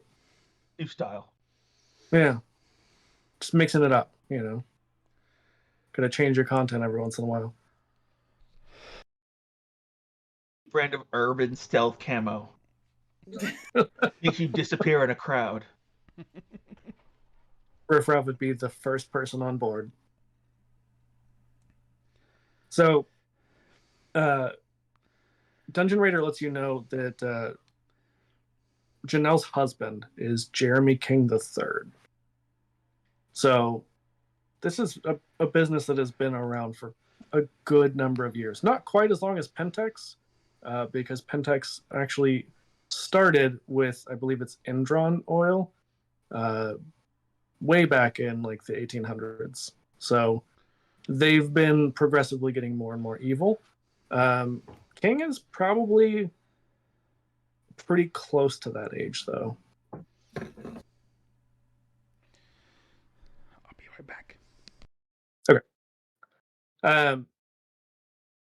So while Amira is kind of having this discussion, what are the other two of you doing? I said I'm arguing with the mosquito and trying to find something in the place I can eat. I'm really wanting something nice. Behave mission. Oh, you kind of cut out there for a second. Oh, I'm wanting to behave, but where I said mission ready, so I'm not allowed to eat flavor right now. Yeah, that's just a dog choice. they yeah. I mean, what would a breakfast be like that would be like a mission ready kind of choice? Breakfast probably once again for either brown bread, like literally 2 slices and with a little bit of butter, or but if I was being really strict, it would have to be like yogurt, just plain yogurt, nothing in it, like straight yogurt, not not like you buy anything, like literally the big old cartons of Greek yogurt. Yeah, I was gonna Just have say, a would it little be bit of that. a Greek Yeah, yogurt? maybe Yeah, something like that. I mean, you could probably do a bit of both, I would imagine. Oh no, No, just one. Yeah, if you're yeah, gonna be that strict. that's fair. Yeah, you can't really eat bread no more. It's all Yeah, the carb, so you're stuck with bread. You just stare at people who eat burritos with anger when you have to be strict on that day. I You mean, smell he smells a burrito. oh yeah, I am and a you guy. He definitely smells see it. it because you don't have penumbral senses, right? No, I don't. You told me not to Yeah, get it. I mean, you could, but it wouldn't do any good since other people already had it. Yeah. Living So I mean, vicariously. yeah. So you can see that this burrito disappears, like just into thin air, seemingly. But I'm sure William probably would have mentioned the spirit animal. Oh yes, absolutely. He's proud of it. Yeah, yeah. What is it? What is its name? I'm going to do a callback that only Badger's going to notice. Remember, I'm going to call it Radiance. Oh, okay. To him, Interesting. he believes it's the spirit of the first wolf that infected him and the wolf he killed with his berry. Makes sense. Makes I sense. just saw you wobble an invisible burrito in my face and then it disappear. I'm more polite than that. Well, you can see the wolf. I can't. I think he means that he's not waving it in your face. Yeah. Just I mean, the dog is though. near your general vicinity. Yeah. But no. Besides that, I would go and get changed then immediately. Sorry. Yeah, changed and immediately what?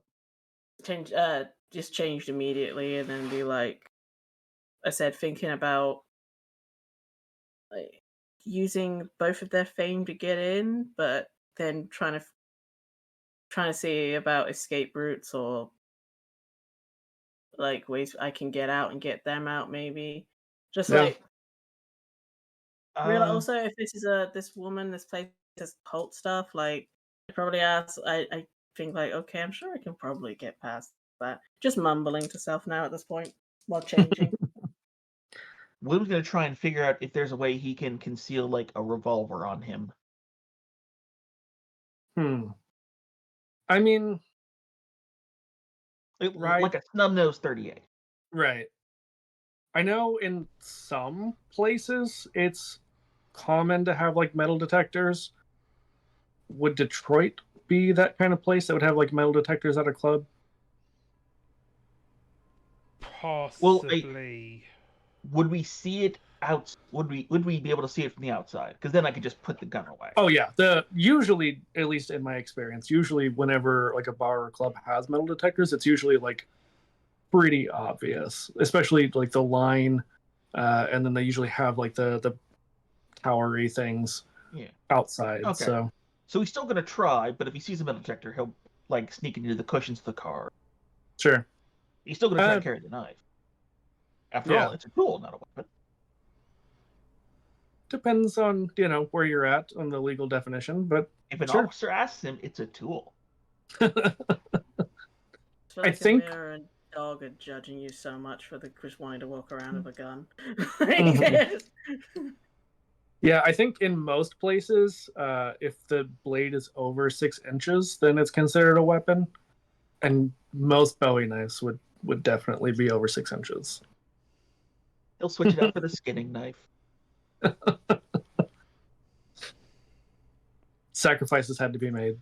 Mm-hmm. For the mission. For the good of the mission. I mean, are you all headed there pretty much as soon as you get the package? I imagine so. Do we want to go to the nightclub in the day? Oh, I mean, the package doesn't get there until later in the day, so you could at least potentially try to scout it out. And you don't have to go in human form.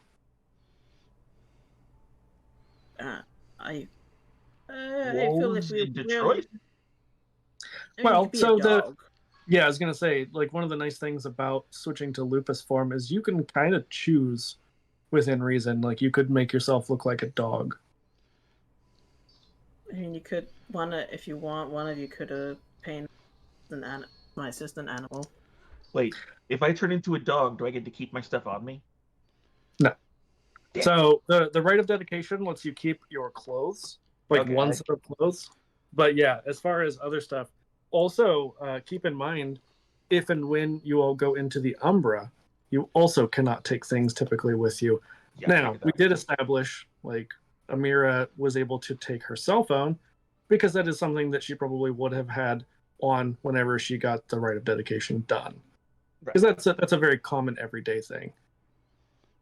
I could say we could probably argue you could have like a knife, but much past that would be pushing it a little bit. That's fair. So I'll allow that one. Like he's been in the thick of it, so he doesn't feel nervous without a weapon, but he does feel concerned without having something to defend it. That's fair. Oh, Doug also asked Amira to buy a basically sticker wallpaper of black to put around their walking stick to make it look goth. Yeah. Yeah. That makes sense. Did you want any other accessories to pimp? Yeah, I want a little white bat on the seat part. Yep. Done. Did Amira get like the full like white belt with the little spikes on it and everything? Yeah. Going full 2000s goth. Yeah. Emo. Yep. Love it. Is any of us wearing a wig? Like William Good question. I don't know. You all tell me. I wouldn't be, but I feel like if William's going emo, he might need to.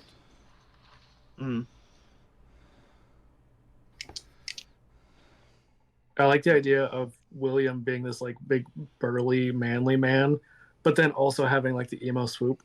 Yes. But also with like the like skunk line in it. Where the blonde streak. I'll trust you guys to dress me as emo because I have no clue. But I do know that my handlebar mustache, I've waxed it so it's like drooping down. Fantastic. I've also got what about tassels in the hair? You know those pink tassels industrial goths wear that kind of go to Lita a little? Yeah, just put that in the hair. Absolutely. Yeah, I was gonna ask, what does Amira's outfit look like? Oh, she's got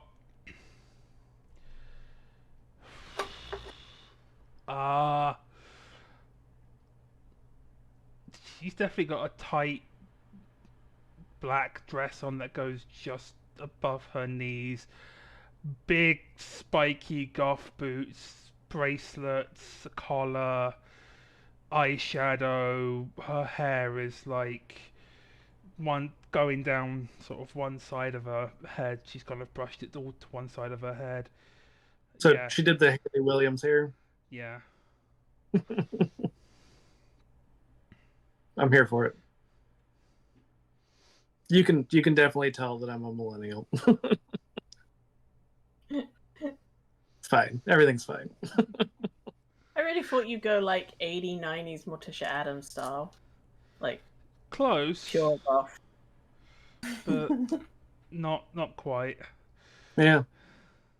So, are you all scouting out before you actually go to the club? Yeah, let's try. I'm hesitant to scout out as a dog. I'd rather just pull the car around and, like, from a distance, take a look. You could I mean, probably I do can- both. I mean, Although I'm I say that, I'm not stealthy. good at this. I'm a stealthy person. I could take scouting because Amira's at 2 risk of being noticed, and he says he's not. William says he's not good at it, and we can always just pull the car up a mile away. Yeah. Just get out and Also, scout. I think you've made a really good point. I had thought about it before the stream, and then I just got distracted and didn't think to bring it up until you mentioned it. But somebody could throw on a vest, and say that they're your service dog. Yeah, they could. Or my emotional support animal, because I know that does work in nicer places as well. It depends. Like a club, I don't think emotional support animals would be allowed in, but a service animal definitely. Like they wouldn't be able to turn you away. That's fair. If William is not going to be able to do it so he can be armed and things, Amira can do it. She'll change into like a more. I've never had a Poodle. no. She also doesn't have the correct advantage or gift that lets you take a more dog form than wolf form. I mean, you can tone down the wolfiness. Like you would still be more of the like wolf-like dog. Be So honest, maybe like if you're bothering someone about what their service dog looks like, you're a dick. Yeah. oh, absolutely. But I if your service dog is literally a wolf, I that's mean, you say that, maybe a but little bit concerning. I know I a was lot of thinking Siberian like Huskies.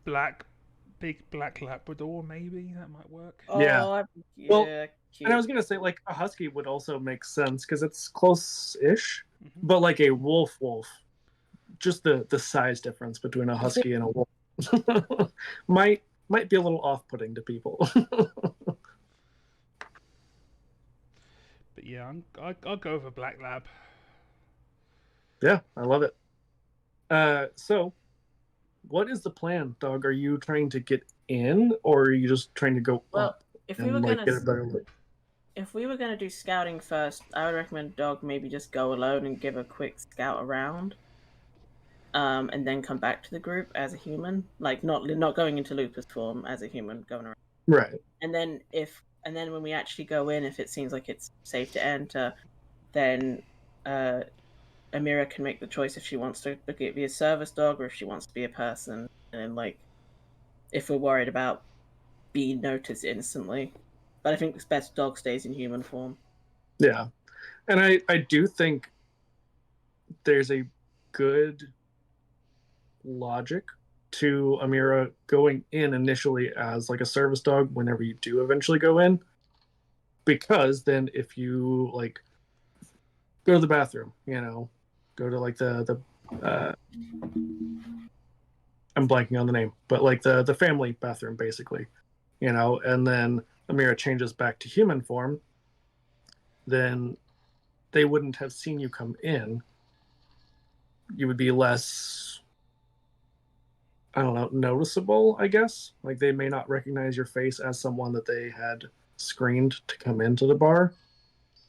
Yeah, and the benefit would be is I have the ability to kind of disappear in a crowd, so I could disappear. People like, hey, where'd your dog go?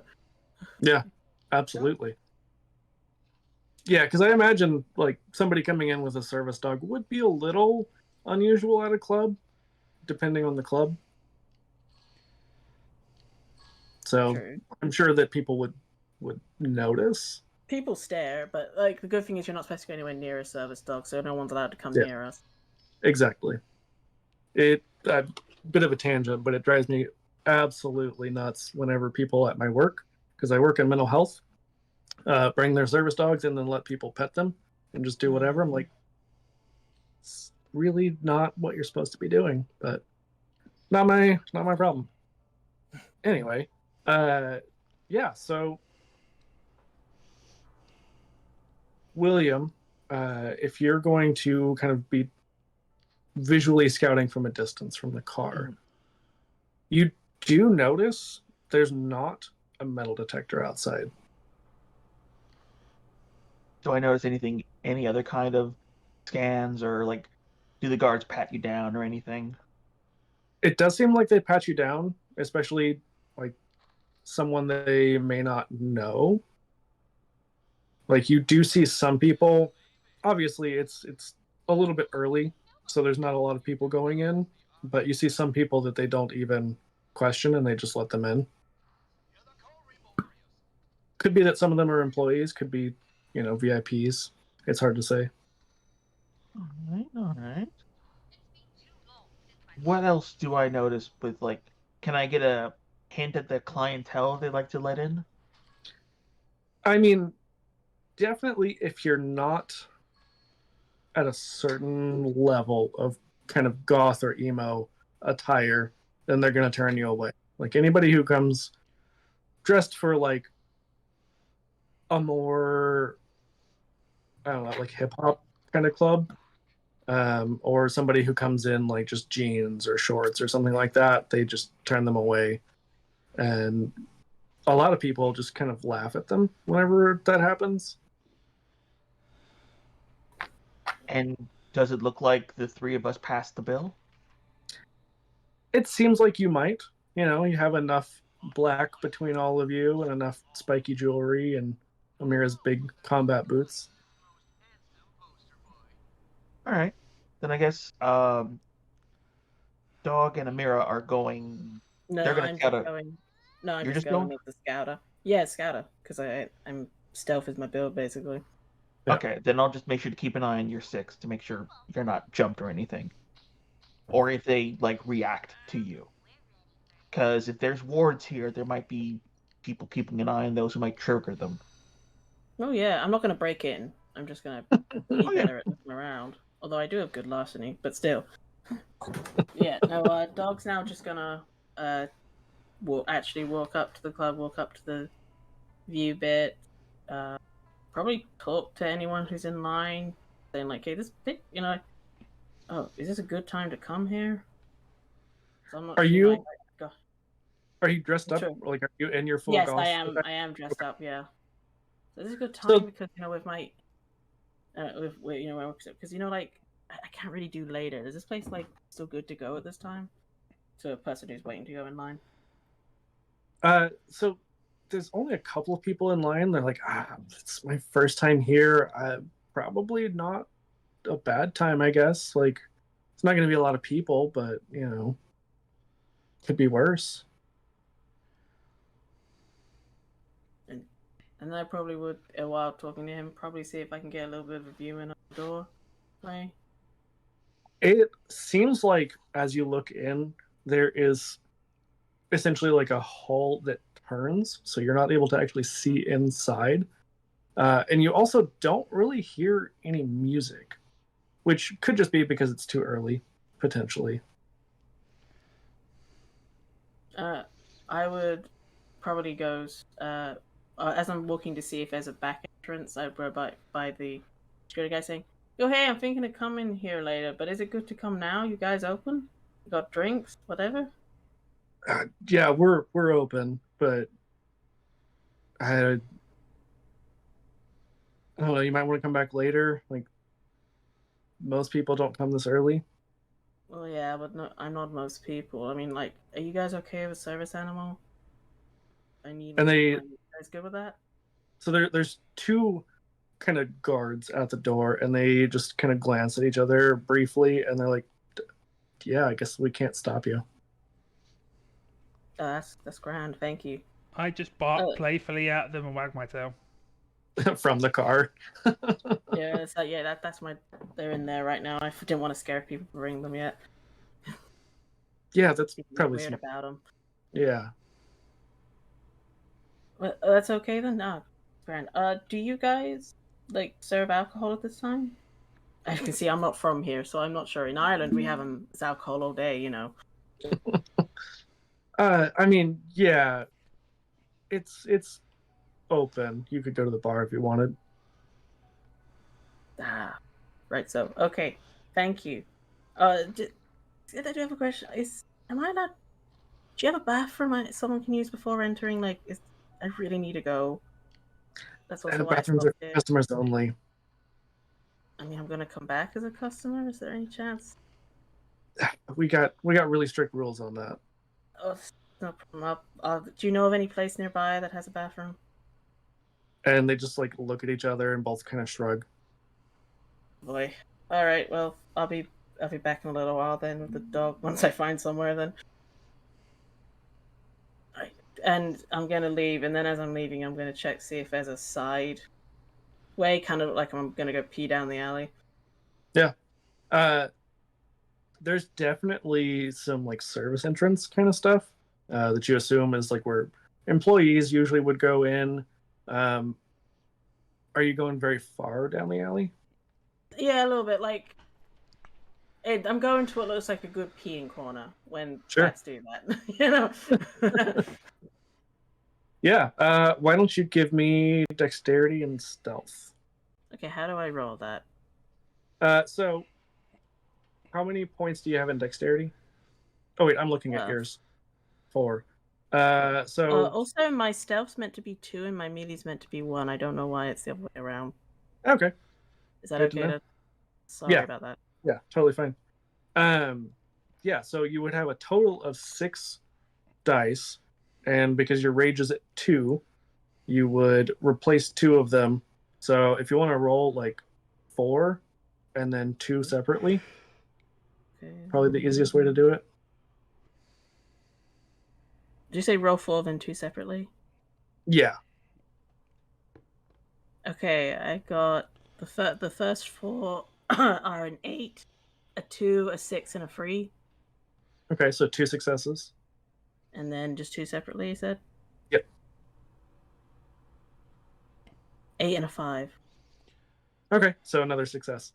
I mean, with the rage dice again, the biggest thing is whether you get a brutal.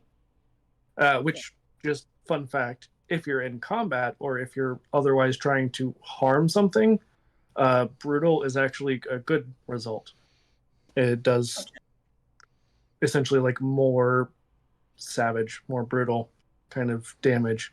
It's just like on social tests or intelligence and stuff like that. It's a bad result. But yeah, you've got 3 overall. So you're able to make your way through this alley fairly quietly. You don't think anyone really knows that you're there. Doesn't seem like you're making a whole lot of sound. And you see that there is some sort of like box truck making a delivery. I'm going to be up the corner like I'm peeing, if anyone can see me.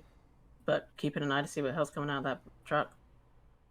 So it is backed all the way up to like a shipping receiver, and you can't actually see what's going in or out of it. Do I see any workers? Have I been taken out of the car at this point? Yeah, You're still. Yeah. Oh, okay. If you want, I'd say they came with me at this point because I did say I had a service animal and I had to. That's true. So yeah. I can go and rather unassumedly, hopefully, just kind of walk past. No one's going to think anything about a potential stray dog or service, I'm going to service animal. I'll take off your service animal bit because people will be suspect if they see a service animal by themselves. Yeah, because they're going to start looking for the human who's so I just take probably that in danger. And go, you go check it out. And I will nod and then head off and kind of trot down the alley. Yeah. So as you get closer to this box truck, it mostly is unmarked, but you do see on the driver's side that there is a King Distillery logo. It's very subtle branding.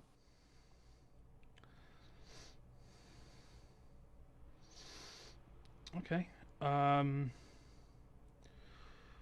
Do I happen to, as I walk past, do I happen to see what they might be unloading or loading, as the case may be? No, because of the way that it's backed up, you can't actually see, but you hear like the clanking of bottles. You hear like hand carts. You assume like cases of beer and things because they have sort of a distinctive rattle to them. Especially being in lupine form, your hearing is a little bit more sensitive. That's the secret.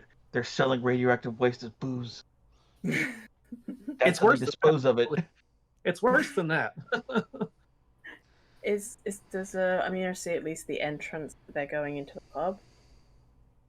So They're, like, delivering it it through? definitely is the same building. And I mean, it would make sense that a distillery would be delivering to a nightclub. But I can't remember. Amira, do you have the enhanced senses or is that riffraff? I do not have enhanced senses. The only thing I have is Eyes of the Owl, which means no penalty to see in darkness. Okay. Let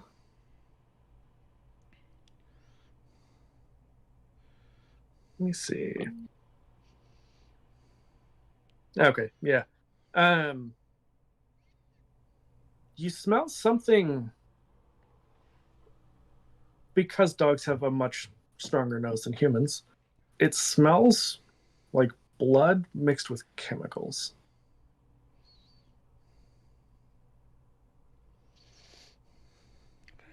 Okay.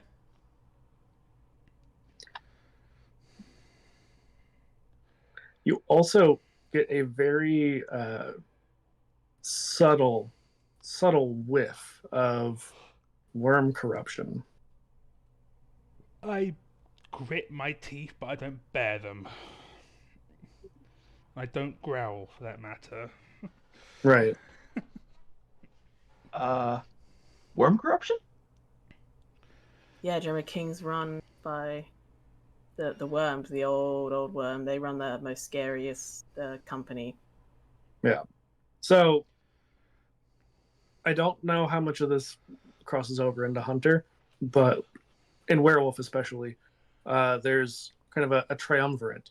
There's the Wild, which is sort of more the positive, not necessarily because that is a spirit of like creation and things like that, but it doesn't necessarily one for one translate to good. It just tends to be the spirit that the Geru are more sided with and is a little bit more on the side of Gaia.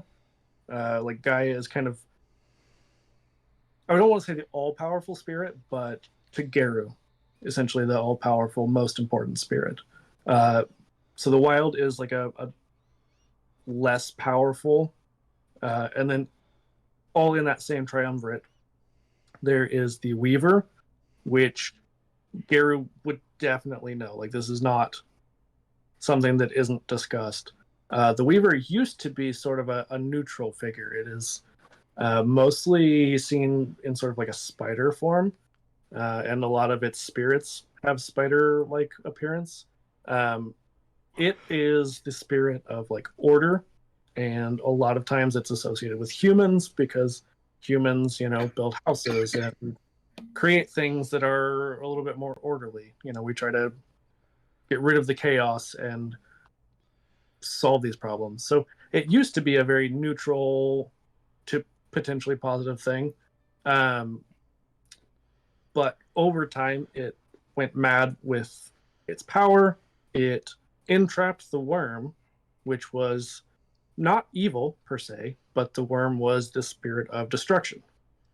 And so whenever it entrapped the worm then has just descended into madness as well, and now is trying to destroy everything essentially. Oh, so good. Yeah, there's kind of like one good-ish spirit, one neutral to kind of bad, and then just like bad. Wonderful. Yeah. Could I try and sense true form in the area, because that'd be a good parlay in the peaceful space win. Yeah. Do you have the description handy? I do, because I keep having to look it back up for the servants. It says,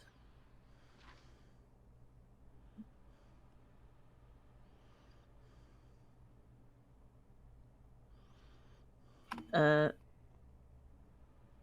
on, you know it exists. Oh, there we go. It sense. Really? There we go.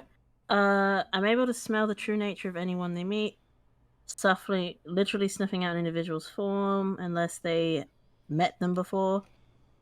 They might not be able to recognize the scent, though.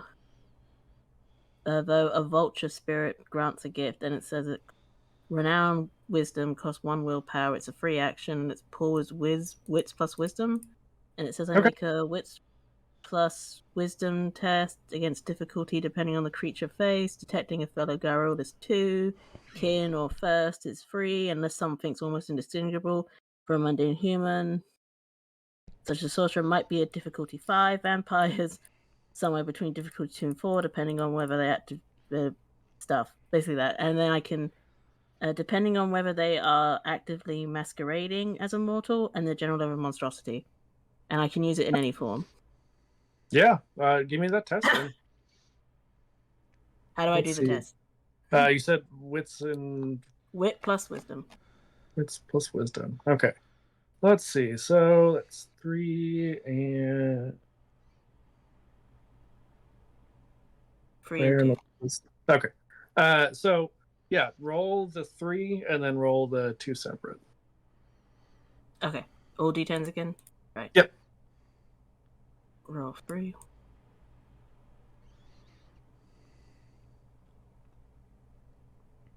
I got a 6, a 4, and a 1, and then you said roll the 2 separate? Yep. So that's 1 success from the first batch. A 10 and a 4. Okay, so 2 successes.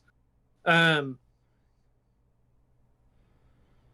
you said it's in the general vicinity, right? Yeah. Yeah. You also get the sense of like worm corruption.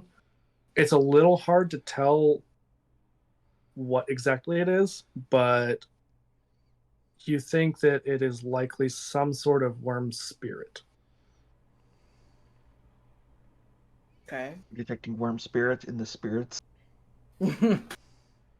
Yeah, so out of character, that is kind of their whole evilness, is that they put into, obviously they don't put it in like every single bottle or can, but they put like randomly small amounts of worm spirit into their alcohol with the intention of it corrupting people into basically being on their side, mostly because these people have no idea that it's happening. It drives them mad and they hurt other people. Yeesh. Yeah, pretty awful how and about- insidious. How about the 2 guards or people I talked to that were outside? They seem human, but you do smell also like blood. On the people? Or in Not on the people. You think it's probably coming more from the actual like truck itself. And again, it is mixed with some sort of chemical. Like it doesn't smell quite right. I like nod. I wait for a mirror to come back. You know, keep an eye in case people are looking for me to be. Oh, Mira will come back after Yeah, she puts it back on. It puts the guide dog stuff back on the assistant animal. Just like, and then just like remembering, just like, yeah, there's a worm spirit in there, and we smell a lot of blood too. And there is. So everyone seemed human that I could sense. They seemed human. Yeah, that you could sense. Yeah. Yeah. Anyone I sense here though smells.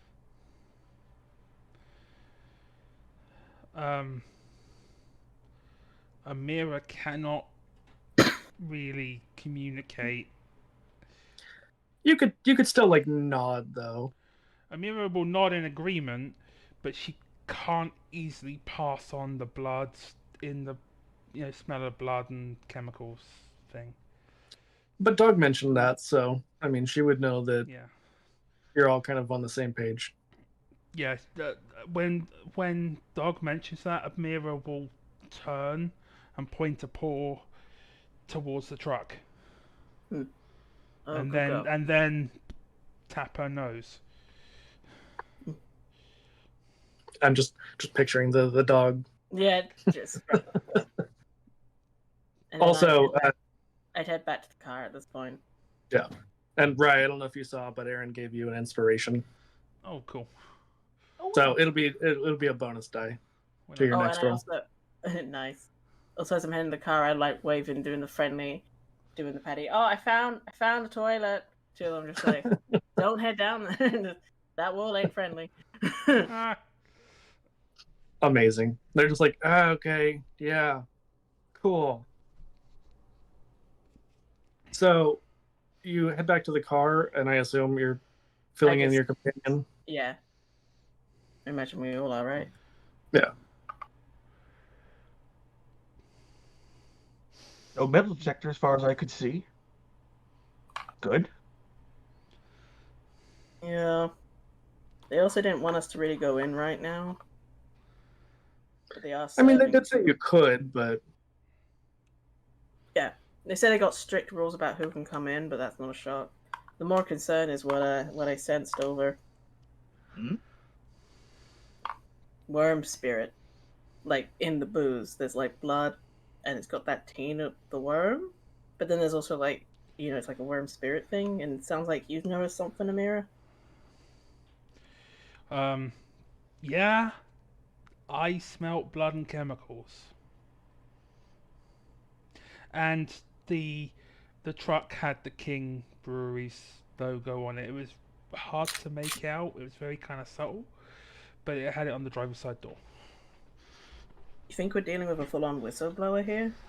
If our contact does work for King? Probably. Or it could be a trap. yeah, because Dogs were also there your as well. contact, Mm. well, because your contact works for like City Hall, and said that they knew someone who worked here, who like moonlights at this club. But yeah, it's a little hard to say whether they're on your side or more on King's side. Yeah. Is this still a risk worth taking? Or should we go on it, or should we just break in?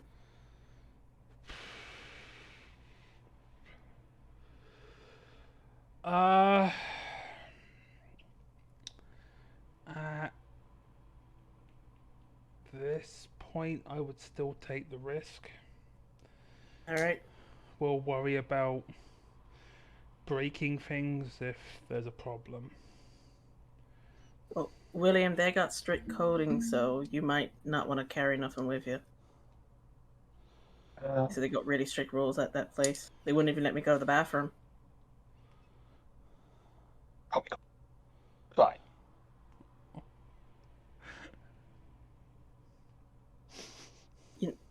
Okay, if you want to risk it, but remember, if they don't let you in, we don't. No, I'm agreeing with you.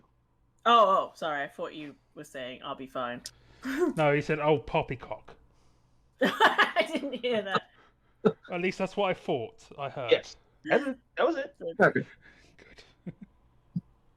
Just waiting for that professor off. Takes out a knife, another knife, takes the knife out of the boot, takes the other knife out of the same boot. We have claws.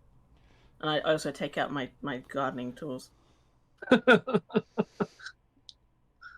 Dangerous weapons in the right hands. Amira doesn't have any weapons on her. She just has a phone. That's a weapon in its own right. I was gonna say Yeah. her phone and her wits. Yeah. Those Is it are a her Nokia weapons. brick? Then it's a full-on. It's not a Nokia. No, it's not a Nokia. Yeah, that's a high level weapon right there, indestructible. Yeah. You need 5 resources. That's In the this day and age, yes. no, Yes. that's the problem. Nokias were relatively cheap back in the day for their Were. Right. The old ones are really expensive now. Yeah. Collector's items. I've only known them as expensive. Damn hipsters. Eh. Well, yeah, no, So you guys ready? Mm-hmm. Yeah. So you're headed in? Mm-hmm. Well, are we heading I now did or say I waiting was until it was I gonna- said I was coming right back. So it goes in with the line of the story that I'm bringing my dog now. I mean, I think that they probably wouldn't even remember, honestly, just because, once it starts getting busy, they're going to not even think twice about it. Well, then we can wait then. Yeah, let's wait till it gets busy. So, probably drive around the block a few times or something, or potentially even go back to the Sept and hang out for a little bit. I need food. Let's go eat. What would be like maybe not fast food, but like what would be an example of a restaurant that might be mission kind of friendly? There's not really one for anyone. Like I say, any restaurant in the bit that you could afford. Like, nah, it's Yeah. all cheap shit. Sure, So it's better my just, own- I my mean, mind like, goes- let's go to a 7-Eleven. Yeah, there you go. Let's go to Doug's 7-Eleven. Get a banana. I was gonna get the microwave burrito now. You want something, Amira? Maybe a bottle of Pepsi Cherry or something, and some Will do. cigarettes. I'll pay for the cigarettes. Oh yeah, you gotta what? Can you? Yeah, make sure you don't smoke that near my ring, or it will complain at me. Sure. It wouldn't be the first time I've had to avoid smoking around artifacts. Yeah, Yeah, so you always all do that 7-Eleven.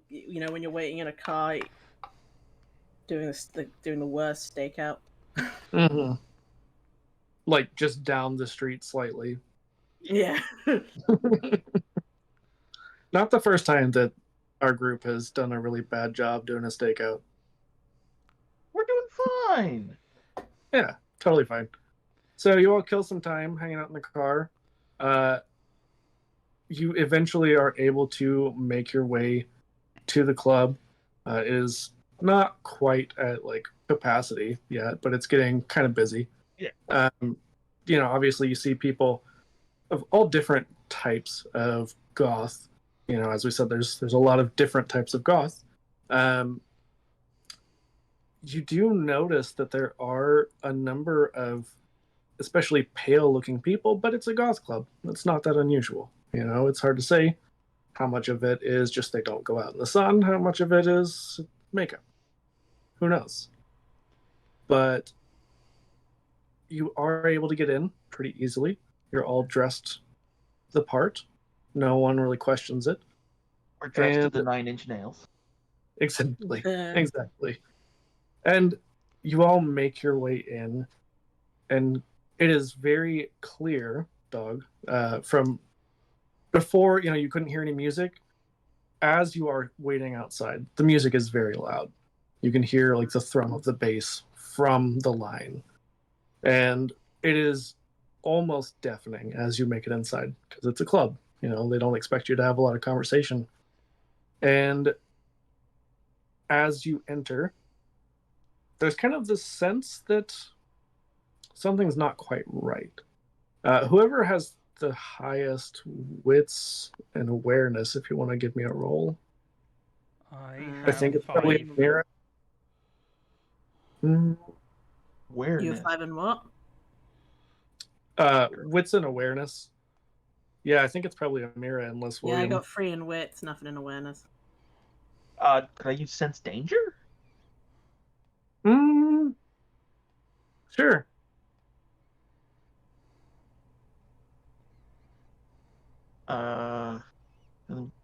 Ambush or speed. User's wisdom into player adds the user's wisdom to any attempt to detect traps, ambushes, or surprise attack. Okay. Yeah, so it would still be wits and awareness. What's your dice pool on that? Wits 2, awareness 0. I would say probably best for Amira to make this roll. Yep. Especially they don't have any wisdom. Yeah. Oh, no. Okay. Get my dice roller up. I'm not an optimized character. That is perfectly okay. That's You the way are it for should be. what you want to do. That's 2 successes. Okay. It seems like not everyone turns to look at you, but a number of people turn to look at you all as you enter. And you get kind of the sense that it's not because you're not dressed the part. Oh, what's up? 3 successes because I forgot to add that inspiration die from Aaron. Good call. Good call. So, yeah, I mean, it's not everyone, but a number of people seem to be paying special attention. It's not so much that you don't look the part, so much as they kind of have a clientele that they tend to recognize their repeat customers. And you are definitely not their repeat customers. You are absolutely people who are new here. And I wouldn't say that it seems like you're in danger per se, but you're being watched.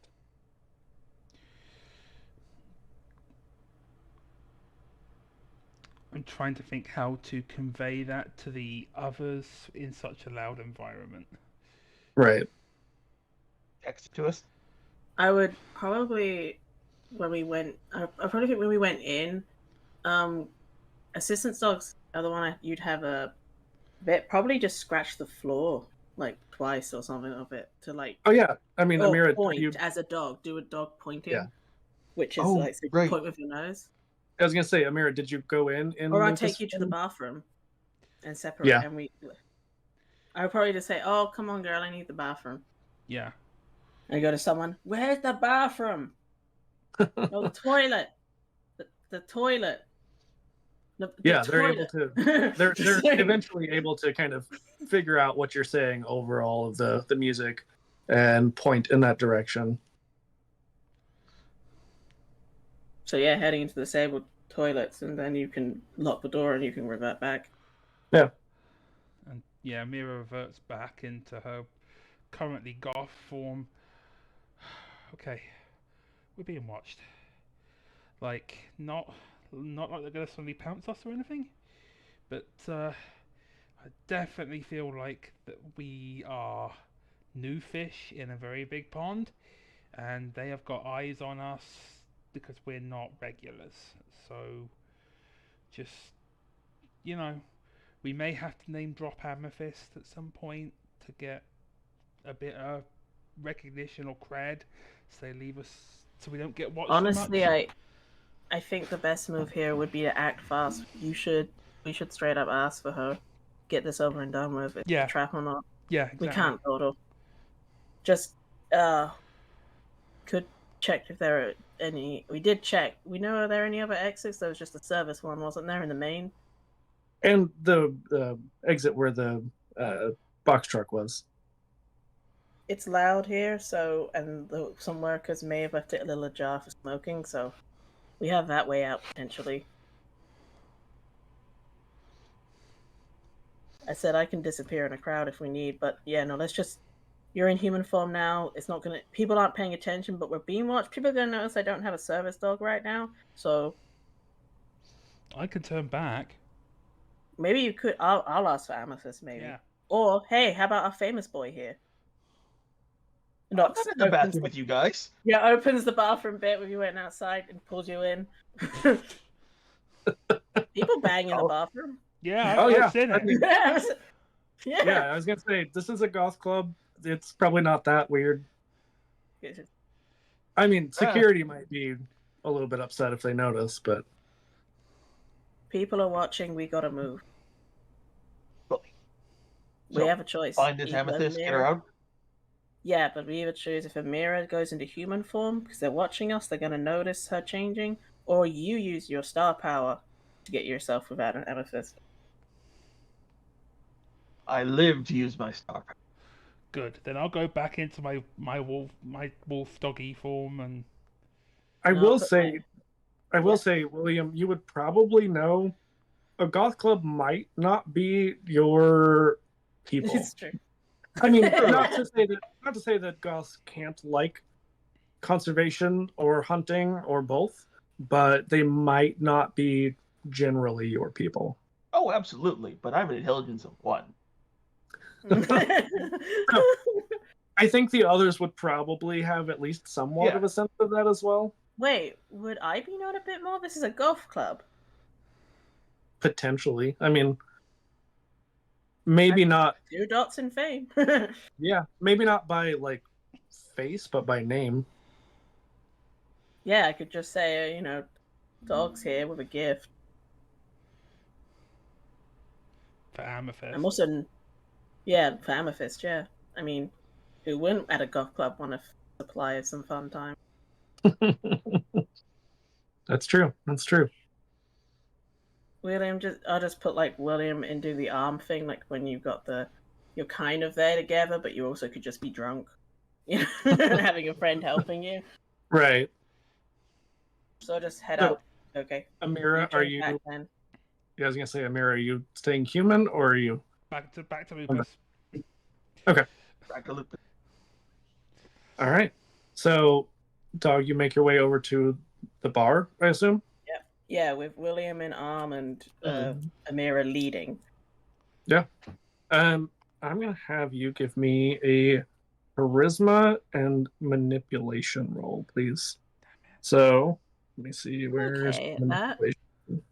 Oh, great at manipulation, but my fame doesn't help me in the roll at all, does it? Or does it just allow the roll to happen? I'll give you a bonus die on this. Oops. Nope. Ah, there you go. Oh no, I pressed the wrong button. I now don't know how much charisma I had. I've got 2 on here, and then one manipulation. Okay, so that's 3 dice, or is that 2 then separate one? Which one is it? So how we'll do this, because I'm giving you a bonus die, it'll be 4 total. But if you want to roll 2 and then 2 separate. Okay. I got an 8 and a 2. Okay, so 1 success. And a 7 and a 10. Okay, so 3 successes. That's pretty good for 4 die. Yeah, but dice being really nice to me on that Google Dice roller. Right? Yeah, so they're just like yelling over the music. They're like, Amethyst? Yeah. I'll go get her. Just put on my best smile. And the bartender sit there wagging my tail. The bartender's like, you look kind of familiar looking at William. I get that a lot. Just one of those faces, I guess. Trying to hide inner pride for the sake of the mission. So you're hiding behind your emo fringe. Yes. just let the bangs hang over your eyes. Fantastic.